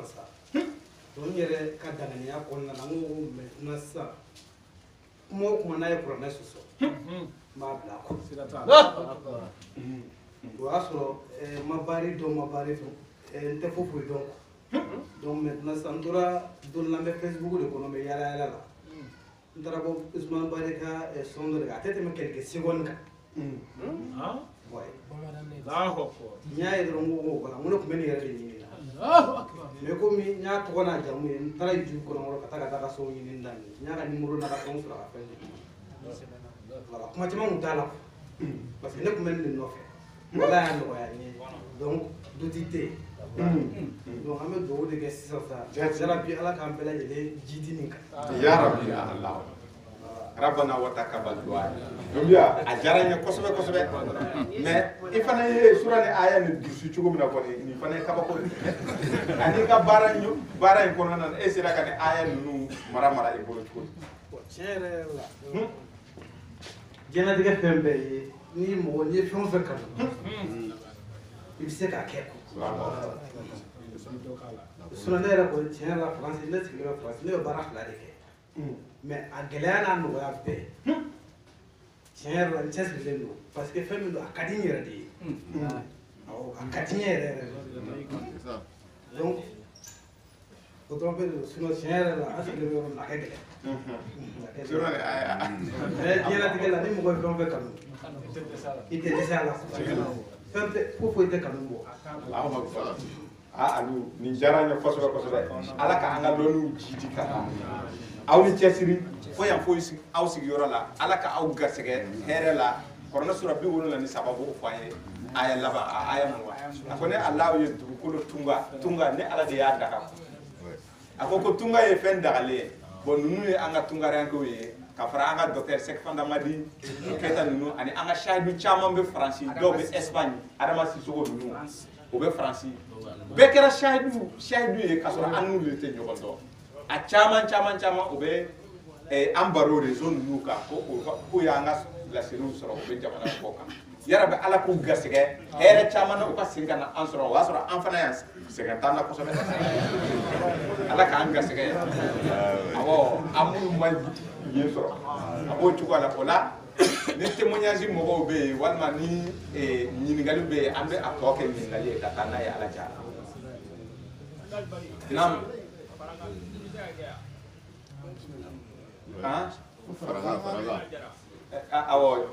awo farangan d'accord ni farangan de do ata kuma ta ay farangan mu do awo komi bora ka fo sia ko ambalma do be no ko sumaya bala bon andu chama be no ban ame bana o klela bon ibi mun do ne fana be mun do ala ka ne ko fo balma o nyana jiri kire flene sa yiri aban kora ya nu wa ko kasha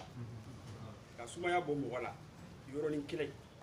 ni yiri ni ba ibu mun kala iba bulu bodoro ka foro ni tise iba su fo ka ake die doro ka shene adi sumaya to ma doro atoko yiri toko kashia a jara atoko etoko ye atoko ye kalanfa de don fana Sheikh na jara an ka foli bi ye ki barka da kosɛbɛ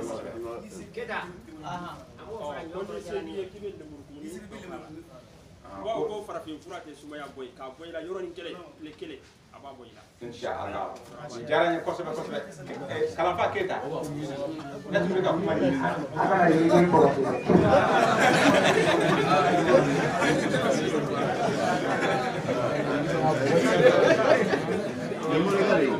alhamdulillah kalanfa adama keta kuma bɛ e bolo ne tɔgɔ ye Adama Keita jati n présenté ne ye mɔgɔkɔrɔbaw ka denmisɛnnin jati donc ne ta ye o ye ɲininkali de parce que kunu j'ai pas eu l'occasion ka taa au niveau du cimetière ka taga fɛnw lajɛ quoi bon kunu a cira comme ne tɛ groupe kan donc a cira ka ne to dugu kɔnɔ donc j'ai pas pu assister ma se ka assister maintenant sukan siri ni moi j'aimerais savoir ni i taara yɔrɔ i bɛ tugu kɔ u b'a kɛ cogo min ou bien i fana b'i sigi je ne sais pas j'ai pas participé maintenant comme an bɛ hokumu kura kɔnɔ sisan donc n ye kifaru min bɛ ko n y'o faamu maintenant n'i taara yɔrɔ i fana bɛna i jɔ kɔ de alimami ka a bɛɛ kunu e ka t'o kɔfɛ yen ten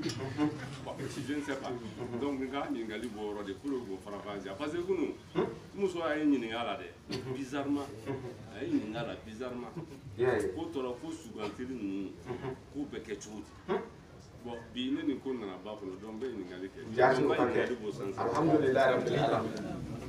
e ka ɲininkali jaabi bɛ alqur'anu sura 9 kɔnɔna na aya 84 sukan seli bɛ kɛ cogo min na alqur'ana ye o fɔ an ɲɛna ka ban a ko seli mun bɛ kɛ su ye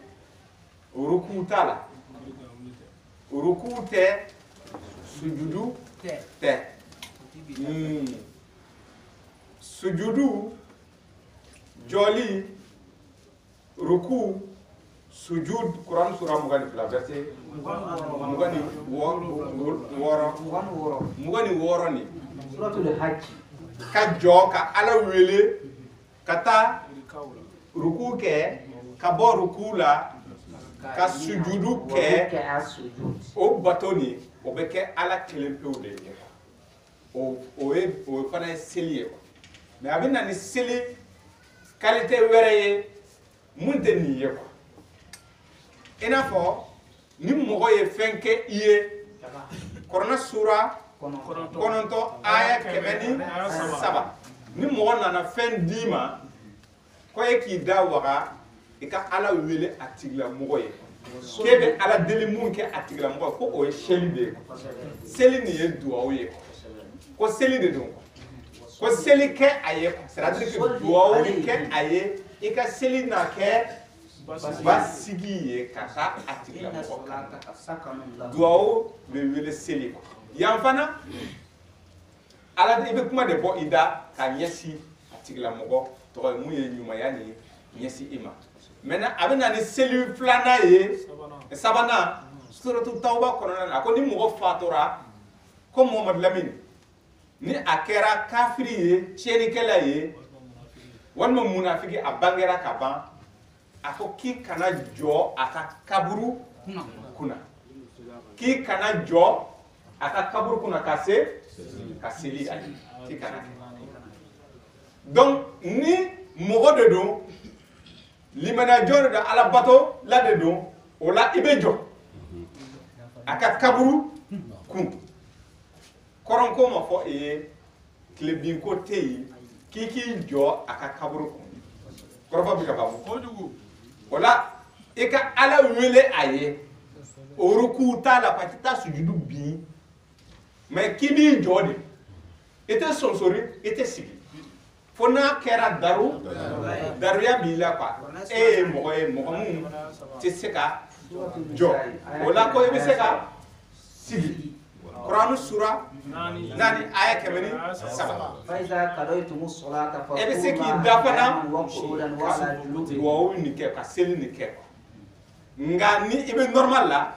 ibe jo atigra mogo kaburu kuna ka soraka ala wele ay o ala wele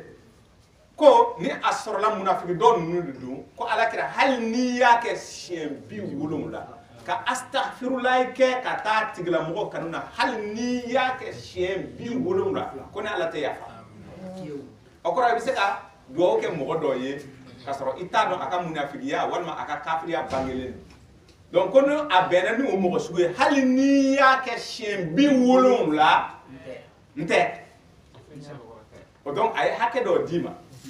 donc hal ni yake shembe o kora ikanga seuma walma ka oje nga hal ni sera shembe wolom la ni kafri konde do konte ya donc akoko ika istighfaru de ke ibe jo kaburu kuna donc kaburu e jume bon ambe kaburu famu de ni tingera atigla mogo ka bogo nati aka ambe kaburu famu tande ko kasoro kaburu be se ka déplacer suni yere kaburu bogo no ko Quran sura muga verset biduru duru ako bogo bora ko e bora bogo la ambi segi ka ike bogo e ambi kunuka ki bogo la minha khalaqnakum wa fiha nu'idukum wa minha nukhrijukum taratan ukhra adama de ni abe ambolo al fatolendo hal ni ya da yoro mina le kaburu de fleni ni tara dinge tike ka bla kono kaburu de fana fleni abe kaburu de bogo de do donc ambe o munke misiri la basi fosital yani anga ke misiri la ambe ta dum aka bogo do yen fana kono chekele ka joka ala wele abe kele mais anga yan lada o be misiri tan de donc ni ni amaka mo mo ya abe fo koko ama sele do were wala sa mo ka seli uluka o be ta misiri la kasaro ale ta don ka fo mo mo be seli o ayra ka aklan yere kafir bi o le yere mangande ka seli eka mamu be kirite ni gafe were o almo mangande ka seli yere donc o de ko sa ala ba fo ko o ka ala wele yere nege suratul arab kono tan suratul arab sampre yaye ko o be ala wele ni munke ko yere nege ni do ala mo ko fosite o ka ala wele na donc o la ka joka seli suye rukutala mais ebi istighfar de kaye donc ebi dugukolo yoro afara ko anga seli ka nyesi ala kiraye ka Quran sura suratul baqara Quran sura Quran sura aya kere bina no an kante umma akoko ala kirama kanga seli ala kiraye ko ala kira ka kaburu be azab suratul azab abe maka wal madina aya bidurun woro akanga to ka tashi blake ka seli ka nyesi ala kirama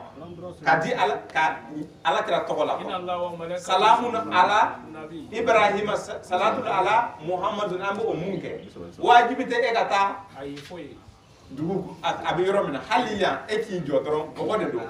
eka ala wele ne ke atikla mo ko ye su kan seliye ko ka seli suye donc ibi jode ka istighfaru ke ina fo ambora ka istighfaru ke sisansa donc antara o dongo ye misiri la ama istighfar kɛ parce que ne eko ibi istighfar kɛ a bɛ ɲagami u ta in na parce que olu b'u ma kun de Allahu akbar Subhanallah. Allahu akbar ibo dɔrɔn de fɛ donc ni naani kɛra u b'a fɔ salamu aleykum ko u selila su kan bon k'a sɔrɔ sukanseli tɛ o ye sukanseli f'i ka istighfar de kɛ fatiha tɛ kalan koyi kul huwallahu tɛ kalan mun kan ka kalan o fɔra ye kuranɛ sura 10 na aya 41 istighfar de don rabbana ighfir li wa li walidayya wa lil mu'minina yawma yaqumul hisab o de dɔrɔn bɛ kɛ su ye o dɔrɔn o voilà ni a fɔra ko o dɔrɔn c'est-à-dire o yɔrɔ de don i faamu donc ni de su kanseli i b'i jɔ dɔrɔn ka ala wele su ye ni de to i ka ɲininkali jaabi naam wa alaikum salam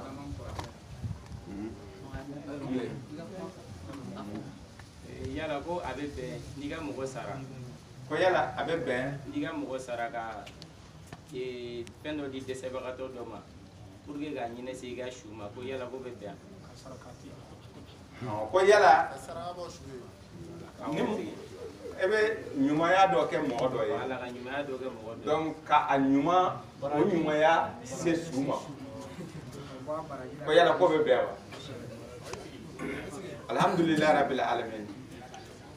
bon ni ala ka kuma filɛ a y'o de fɔ an ɲɛna ko n'i ye jama lajɛ ko jama bɛ baara fu de kɛ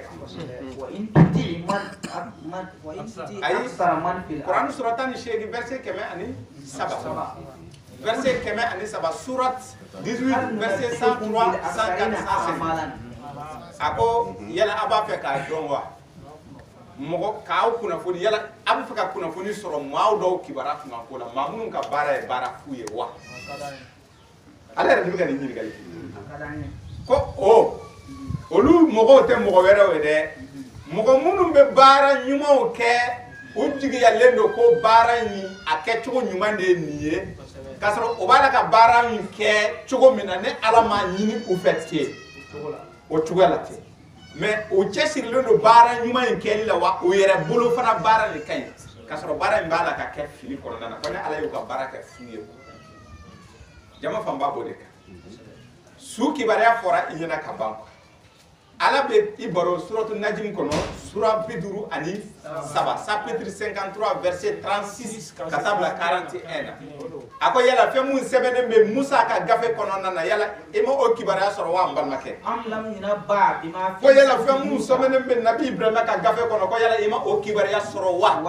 nabi ibrahima mun kɛra layidu tigi ye a ko a sɛbɛnnen bɛ olu ka gafew kɔnɔna na n balimakɛ a lamɛn dɛ ko ma e bɛ baara mun kɛla e bɛ minɛ ni o baara kɛli ye e tɛ baara dɔ kɛ maa wɛrɛ ka nɔ minɛ walima maa wɛrɛ k'a tɔnɔ sɔrɔ i nɔ na e tɛ baara jugu dɔ kɛ ko mɔgɔ dɔ k'a tɔnɔ jugu sɔrɔ k'a c'est-à-dire que mɔgɔ dɔ ka nɔ minɛ o kama e tɛ baara ɲuman dɔ kɛ mɔgɔ dɔ k'a tɔnɔ sɔrɔ yen fɛ ko ni kelen o kelen doni mun bɛ yen a b'a ka doni de ta wa ni kelen o kelen bɛna nɔ minɛ ni a yɛrɛ ka waliya kɛli de ye donc a ko adamaden kuranɛ suratul munafiqun kuranɛ sura 63 chapitre 63 verset 10 ka jigin a ko ala ye aw garisɛgɛ mun na ko a ka to ka don ala ka sira kɔnɔ ka kɔn k'a ka sarakati bɔ aw yɛrɛ ye ka kɔn saya nali ye aw ma ko n'o tɛ ni saya nana ka jɔ mɔgɔ o mɔgɔ da a ko k'a tigilamɔgɔ n'a tun ma kɛ sarakati bɔla ye a bɛ nimisa a b'a fɔ ko ala ma ko a to yen mɛlɛkɛ ninnu kana na ne ni bɔ koyi a ka u ka sanga kunkurunin dɔ di ne ma mun kosɔn ne ka sarakati bɔ n yɛrɛ ye ka ɲuman kɛ ka fara ɲuman kɛlaw kan ala b'a fɔ ko non o kuma tɛ yen bilen mun de kosɔn olu ko k'u bɛ sarakati ala ko k'i ka sarakati bɔ i yɛrɛ ye yanni i ka sa mun de kosɔn a tigilamɔgɔ yɛrɛ ye saya nana ma tuma min a ko ko dɔ ka di ale ma walasa ale ka sarakati bɔ a yɛrɛ ye sarakati tɛ bɔ mɔgɔ ye mɔgɔ filasi la donc i ka bangebaa fatulen k'a fɔ ko e bɛ fɛn dɔ di mɔgɔ dɔw ma ko o baara ɲuman nin i masa k'o tɔnɔ sɔrɔ ayi ko o ye baara fu de ye o ye jigiya fu de ye k'a to o cogoya la ni bɛ misi faga e bɛ misi faga ka sarakati bɔ i yɛrɛ ye ka sɔrɔ i ma sa i yɛrɛ tɔgɔ la k'a di fantanw ma o hɛrɛ bɛ e yɛrɛ de mais i tɛ sarakati bɔ walima i tɛ seli jɔ walima i tɛ su i bangebaa dɔ ka place la ko a tigila fisamaciya mun bɛ sun na ko o k'a sɔrɔ ka sɔrɔ a yɛrɛ tɛ a kɛbaga ye maa tɛ hiji maa place la maa tɛ seli maa nɔ na maa tɛ jaka bɔ maa nɔ na maa tɛ taa jɛnɛya kɛ maa dɔ nɔ na k'a fɔ ko n bɛna taa walimuso ɲini mais ka jigiya k'a fɔ n balimakɛ dɔ bɛ yen n kɔrɔkɛ walima n dɔgɔkɛ ne bɛ jɛnɛya mun kɛ a ka rapporter ale de kan a tɛ kɛ o cogoya kelen don i tɛ taa ɲumanya dɔ kɛ mɔgɔ dɔ ye ko n balimakɛ dɔ bɛ n kɔrɔkɛ walima n dɔgɔkɛ walima n fa mais n bɛ ka ɲumanya mun kɛ a ka kɛ a tɔgɔ la o tɛ se ka kɛ dɔ tɛ dulɔ min dɔ k'o naganakan ko in ye o cogoya ye sarakati fɛn mun fɔra su kibaruya kunkanko la o dɔrɔn kelen pewu de bɛ kɛ su ye quoi dɔ wɛrɛ tɛ kɛ su ye istighfar de bɛ kɛ su ye suru naani donc yafa donc kuranɛ sura 20 aya 109 a ko o suru naani dɛ n'a ye ale alaja kiyama don a b'a yira tigilamɔgɔ la k'a fɔ dɔ ye suru naani don i ye n sɔnna walima n banna quoi donc suru naani kelen pewu de bɛ kɛ su ye quoi o suru naani k'a fɔ ko baraji de bɛ sɛbɛn su ye o tɛ dɛ ala deli de don walasa ala ka yafa a ma jɔ kɛnɛ don o kelen pewu de bɛ se ka k'a ye baara dɔ tɛ kɛ ɲuman na ka bila a ka mizani kɔnɔna na parce que a ye nin bɛ dɛ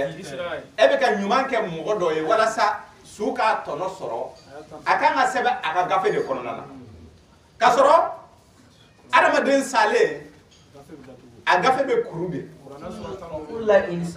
mɛlɛkɛ minnu tun bɛ adamaden nɔfɛ o b'a a ka gafe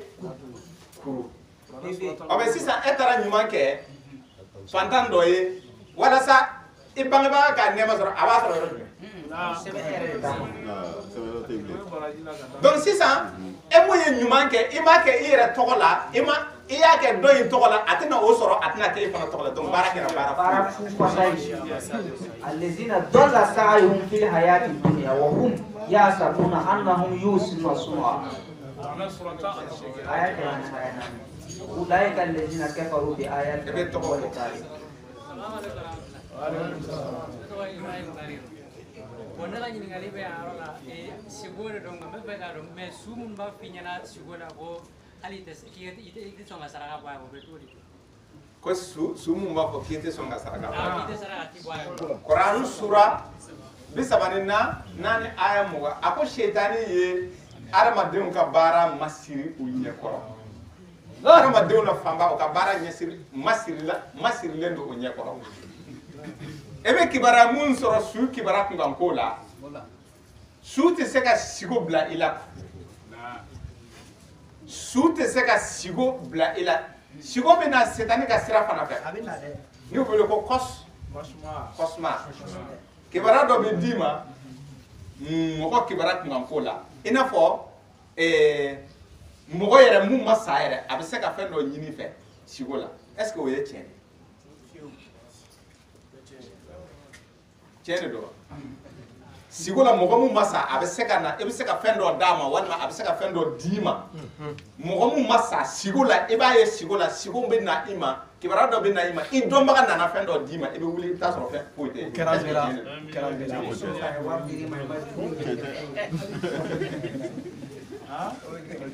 nka setani b'a dɔn nin ɲɔgɔnna de ka di adamadenw ye mɔgɔw binnen don nin jan de kɔnɔna na donc a fana bɛ interférer i ka sigo kɔnɔna na ka kibaruya dɔ d'i ma ko ko i fa kɛ ko a bɛ na i ma sawura dɔ la k'a fɔ ko i fa de don i fa tɛ se ka na i ma sigo la e t'a ni dɔn a farisogo tɛ yen mais e tun b'a ja dɔn o ja de bɛ na i cerveau kɔnɔna na sigo la k'a fɔ ko dɛgɛ nɛgɛ de bɛ a la e fana bɛ dugu ni dugu jɛra i bɛ taa dɛgɛ san i b'a di garibuw ma a bɔ k'a sɔrɔ zahiru y'a fɔ i ɲɛna zahiru ye kiiri de ye ala yi ladɔniya su kibara kunkan ko la donc su kibara i ka sigo tɛna kiiri wɛrɛ d'i ma bilen i ka sigo tɛ se ka kɛ kiiri ye kiiri y'a fɔ e ɲɛna ni mɔgɔninfin fatɔra istighfar dɔrɔn de bɛ k'a ye ko a sogo kɛra bɔgɔ ye a n'i taara ala fɛ kɔrɔnɛ sura 17 verset 85 k'i ma k'i kana ni kibaruya ɲɛɲini quoi i tɛna ni kibaruya dɔn o nana ala kɛra ɲininka k'u bɛna i ɲininka ni kibaruya kunkan ko la a f'u ye ko i tɛ foyi kalama ni kibaruya la fo n'a bɔra fitini a y'o fitini fɔ ala kɛra ye ko ni u cɛ ka ɲi u dancogo cɛ ka ɲi kɔrɔnɛ sura 91 aya 7 ka se aya 10 ni cɛ ka ɲi a bɛ ɲuman ni juguman dɔn ala b'o baro bɔ i ye ni kibaruya kun a y'o baro bɔ ala kɛra a y'o mun fɔ ala kɛra fana a bɛ kɔrɔnɛ kɔnɔna ko bon n'a bɔra u la ko kana a fɔ cogo di ni kibaruya ɲini e bɛ se ka mɔgɔ salen ye e bɛ mɔgɔ salen ye cogo min na i b'o dɔn wa mɔgɔ salen ani mɔgɔ mun bɛ sinɔgɔ la aw bɛɛ niw bɛ kafo ye e bɛ to ka taa i ni bɛ yɛlɛ ala ko niw bɛ yɛlɛ ale ala yɔrɔ k'a bɛ niw lasigi ka don a la donc ni e ni yɛlɛla sanfɛ sisan a bɛ se ka lahalaya dɔw ta lahala mun ye tiɲɛ ye walima lahala mun ye nkalon ye donc a bɛ se ka tiɲɛ ye a bɛ se ka nkalon ye a bɛna kibaruya d'i ma nka i bɛ wuli n'a ye a dɔ bɛ yen segu la i bɛ da walimuso fɛ mais tuma dɔ la i bɛ wuli fana i bɛ taa sɔrɔ i ɲiginnen don mais e b'o faamu cogo di e bɛ muso mun dɔn yɛrɛ e bɛ muso mun dɔn e bɛ sigi a la k'a fɔ ko i dara fɛ wa muso in fana furulen don a kibaruya bɛ cogo di e ye jɛnɛ de kɛ wa sogo tɛ kiiri ye sogo tɛ kiiri ye n'a sɔnni e ma fa o de kosɔn sigo kibaruya bɛ di i yɛrɛ kelen ma ko dɔ kunkan ko la a bɛ se ka yiri i la hali ni yiri ka lahalaya ye a bɛ se ka yiri i la taamasiyɛn ka lahalaya ye yusufa a ye kalo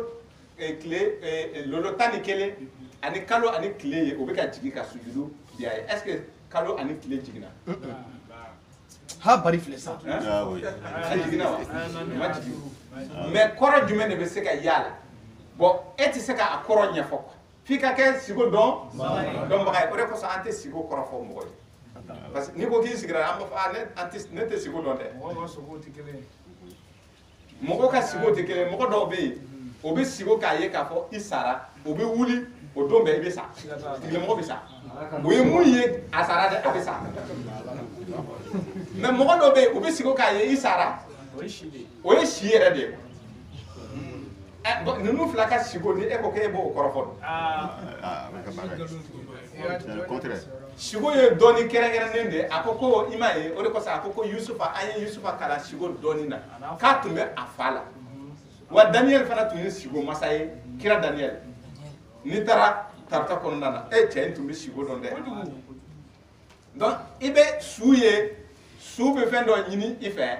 a ka n'i k'i kɔnɔ ko o nɛgɛ de b'a la donc sɔgɔma n'i fana wulila i bɛ t'o ɲɔgɔnna san k'a di denmisɛnninw ma mais yanni i k'a di denmisɛnninw i t'a di a yɛrɛ ma ale de m'a fɔ ko nɛgɛ bɛ ale la mais e t'a di a ma mun na a yɛrɛ tɛ yen donc ça veut dire que cɛ tɛ quoi nɛgɛ t'a la setan de bɛ ka nin bila i hakili la a ko yuwaswisu fi suduri nasi minal jinnati wan nas ale bɛ tɛmɛ sira bɛɛ fɛ ka kibaruya d'i ma a lamɛn a misali sura Genèse chapitre 3 verset fɔlɔ ka jigin a ko tuma min na kɔrɔna ye an fa Adama kibaruya di Ibilisi ka kibaruya la ko Ibilisi ye aw jugu ye a bɛ se ka na aw ma lahalaya bɛɛ la e bɛ se ka i sigi ka i ɲɛsin yɔrɔ dɔ la e y'a hakili ko setan bɛ bɔ yen ko setan tɛ bɔ yen ayi setan bɛ na i ma lahalaya dɔ la i ma sigi ni lahalaya min o de kosɔn a nana an ba Hawa ma ni sigo ye ka yiri ni kibaruya fɔ u ye parce que olu bolo yiri nin ye jiri yɛrɛ de ye alijɛnɛ kɔnɔna na o bɛ ka yɔrɔ dɔ bɛlɛ o tɛ gɛrɛ o yɔrɔ la olu hakili k'o de don k'a sɔrɔ o yiri in t'o ye bon o ka lahalaya tora o cogo la sigo fɛ sigo fɛ le serpent pénis Le serpent pénis. ala mɛ dɛ sigo fɛ ko baganw bɛɛ lajɛlen cɛ la ko sa tun kɛra baganw bɛɛ la keguma ye ko sa de nana an ba Hawa ma k'a sɔrɔ ka kuma fɛ ko yala mun de kɔsɔn ala bɛ ka aw bali nin yiri in la olu ko k'olu ka laala kɔni ka ɲi yan mɛ ko u tɛ gɛrɛ nin yiri in na sigo fɛ sa de bɛ ka kuma a fɛ sigo fɛ fɛn bɛɛ bɛ se ka kuma an fɛ bagan bɛ se ka kuma i fɛ sigo la fɛn bɛɛ bɛ se ka kuma i fɛ sigo la donc bagan in kuma na sigo fɛ muso in dalen don a lamɛn dɛ serpent pénis a filɛ nin ye n'i ye nin ye ani mun de bɔlen don a bɛ faamu cɛya i y'a ye dɔrɔn i ye adamaden cɛya ye sa mun nana muso in ma sigo la nin sa de don a lamɛn dɛ pour que k'a yiri la k'a fɔ ko ninnu tɛ sa yɛrɛ tɛ i bɛ ko mun ye sigo la a t'o cogoya la kɔrɔ de bɛ a bɛɛ la donc o kɔrɔ tɛ ko f'i ka sarakati de bɔ ko kɔngɔ de bɛ a la ale tɛ ni kelen tɛ dumuni kɛ farisogo ni nin de bɛ dumuni kɛ farisogo ni nin bɔlen don ɲɔgɔn na e delila ka dumuni kɛ k'i sunɔgɔlen to wa e delila k'o kɛ wa mun na i tɛ dumuni kɛ k'i sunɔgɔlen to i t'i yɛrɛ kalama ni tɛ e la farisogo dɔrɔn tɛ se ka dumuni kɛ a yɛrɛ ye ni dun mago tɛ i ka kini na fɛn ni de ka don i la walasa i ka kɔngɔ i ka fɛn dɔ ta k'a dun donc i bɛ mun ye sigo la ko karisa kɔngɔ b'a la c'est illusoire tiɲɛ tɛ mais comme an bɛ o sira ninnu kan setani bɛ an pousser o siraw de fɛ donc setani nana muso in ma don min na a nana lahala mun na a tɛmɛna sa ka sawura de la k'a ka fini bɔ a la a ko i tɛ yiri in dɔn ko n bɛna yiri nin yiri la ko yiri nin e bɛ ka yiri nin kɛ fɛn mun ye k'o tɛ ko yiri nin ka di wa yiri nin n'i y'a nɛnɛ dɔrɔn i bɛ kɛ comme Ala walima mɛlɛkɛw e tɛ sa bilen k'i kali walayi bilayi la kɔrɔna sɔrɔ 7 verset 19 ka jigin a sɔrɔla ka Ala ko a aya 21 k'a y'u nɛgɛn k'u ka fini bɔ o la k'u julankolon bila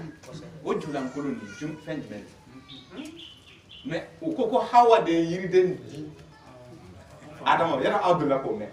yiriden tɛ dɛ mais a yirala Hawa de la fɔlɔ Hawa ka sɔrɔ k'a yira an fa Adama setani nana a ma waswisu fi suduri nasi minal jinnati jinna nana a ma ni waswasu sigo ye Genèse de b'o f'i ye sa in nana a ka fini de bɔ a la a yɛrɛ tun tɛ a ka julankolo lahalaya dɔn muso in t'a dɔn a bɛ comme denmisɛnnin an bɛ minnu ko denmisɛnnin olu t'u ka julankoloya kibaruya dɔn fini bɛ don o la fini bɛ bɔ o la o yɛrɛ t'u ka julankolo lahalaya dɔn donc a nana a ye muso in sigo in kɔnɔna na k'a ka fini bɛɛ bɔ a la sa in sɔrɔla ka don a don yɔrɔ la donc muso ye damu sɔrɔ sigo in na f'a kumana a ko k'a ka di ko c'est agréable donc muso girinna ka wuli o y'a sɔrɔ a ɲiginna c'est pour que mɔgɔ si tɛ don cɛya la walima musoya la fo a ka daminɛ sigo ɲiginen la puberté tu fais des rêves mouillés k'a sɔrɔ i ma cɛ ko daminɛ walima i ma muso ko daminɛ fɔlɔ mais i bɛ to ka sigo a la o sigo ɲɔgɔnna de nana donc a ye cɛ ni musoya dɔn ni o sira ye mais a fɔra a ye k'o de ka ɲi ko Ala y'u bali nin mun na dɛ nin de ka ɲi a y'a kɛ mais sa in bɛ sɔrɔ min a ko sa in bɛ sɔrɔ ne y'i ka fini bɔ muso ne y'i ka fini bɔ cogo min na dɛ taa an fa Adama ka fini bɔ i bɛ taa sɔrɔ sa in ɲɔgɔnna bɛ yen effectivement a ye cɛ ka fini jigin dɔrɔn a y'a ye sa mun nana damu di ale ma sigo la o sa ɲɔgɔn filɛ nin ye k'a ka minɛ a donna sa in donna a la yɔrɔ min na k'a ka don yen donc a y'a minɛ ka don yen donc o fila bɛɛ ye damu sɔrɔ donc sisan o bɛna fini don fini tɛ yen k'u julankolon tora ten k'u sɔrɔla ka arjana ka yiri bolo kari-kari ko k'a kɛ lɛnpɛ ye donc o don o ma don alikaba kɔnɔ de o taara munumunu a taara dogo fo jardin kɔnɔ wulonani fɛ Ala ko Adama a ma ɲuman kɛ c'est comme hali i ka bagan marata n'a ma ɲuman kɛ n'i y'a wele dɔrɔn a bɛ to yɔrɔ jan a b'a k'u kolokolo a tɛ gɛrɛ dɛ donc a ko Adama ko naam ko e be mi ko mbe ya mbe dugole mi ya ko dugole be yoro jume ko ale dugole mi ya ko mbe ko ale julan ko ko ya don ka ko e julan ko ko muso mun dan ka bila ne kɛrɛfɛ ko de ya a ko ɲɛ jɛ ne ala kuma na ko aha ko muso fana ko ayi dɛ ka yaye donc jugumankɛlaw n'u minɛna u bɛ ɲɔgɔn ko fɔ o de kosɔn ni bandi groupe n'i ye kelen sɔrɔ e ka taa a bisi bani a bɛ tɔw ko fɔ a b'a fɔ k'ale tɛ dɛ ko wala bilayi dɔ in de plan ye don o dɔ ye jɔn ye a b'o tɔgɔ fɔ donc o fana a y'o kibaruya sɔrɔ siyɛni bɛɛ bɛ minɛ donc ale fana ye sa jalaki sa in tɛ réalité ye mais comme a nana sa ka position la a ko bon sisan bɛnbaliya bɛ na don i ni sa cɛ adamaden ani sa cɛ ni sa ye aw sɔrɔ a b'aw kin ni aw fana y'a sɔrɔ a b'a kunkolo bon comme seetani tɛmɛna sa fɛ ko sa ko ne bɛ i ka balo bɛɛ kɛ bɔgɔ ye c'est pourquoi sa bɛ balo ni bɔgɔ ye Genèse chapitre 3 verset 1 ka jigin ale ka balofɛn ye bɔgɔ de ye o de kosɔn baga bɛ ale la venin donc a ko ko bon sisan je vous sanctionne donc kuma bɛ fɛn mun nɔfɛ dɔrɔn sigo e bɛ mun ye sigo la direct la o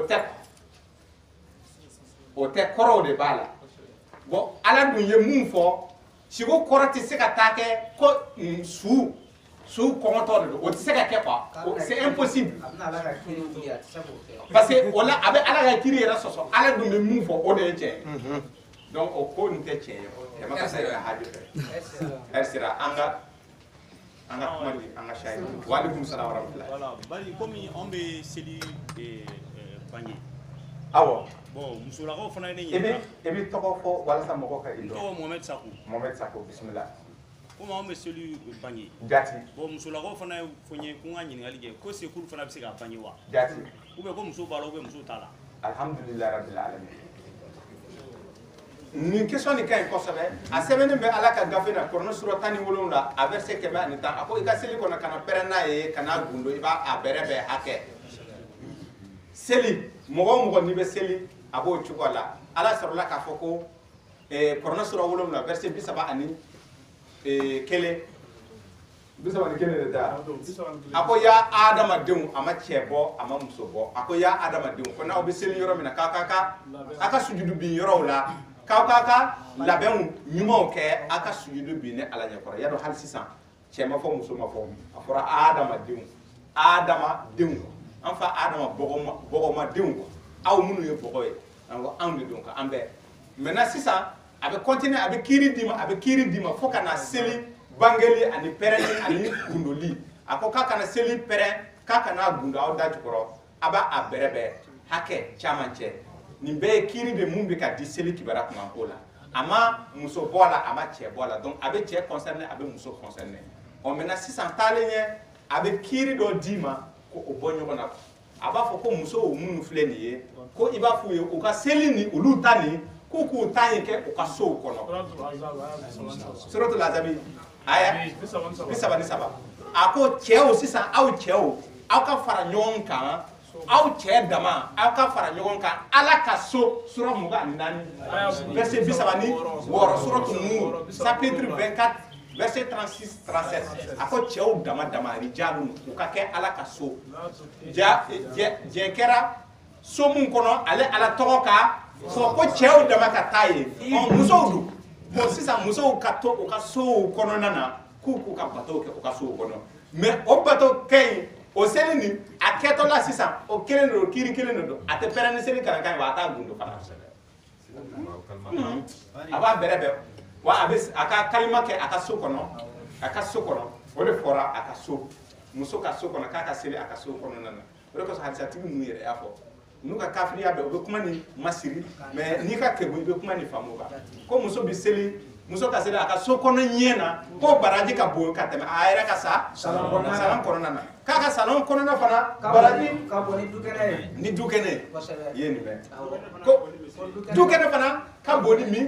misiri ye donc nin b'a yira la k'a fɔ muso tɛ taa misiri la donc i ma nin ye kuma masirilen donc a y'u bɔ ɲɔgɔn na yɔrɔ min na kɔrɔla nana n'a ye a ye cɛ ni muso ka bato kɛ cogo bɔ ɲɔgɔn na yɔrɔ min na a y'o fɔ a ɲɛna quoi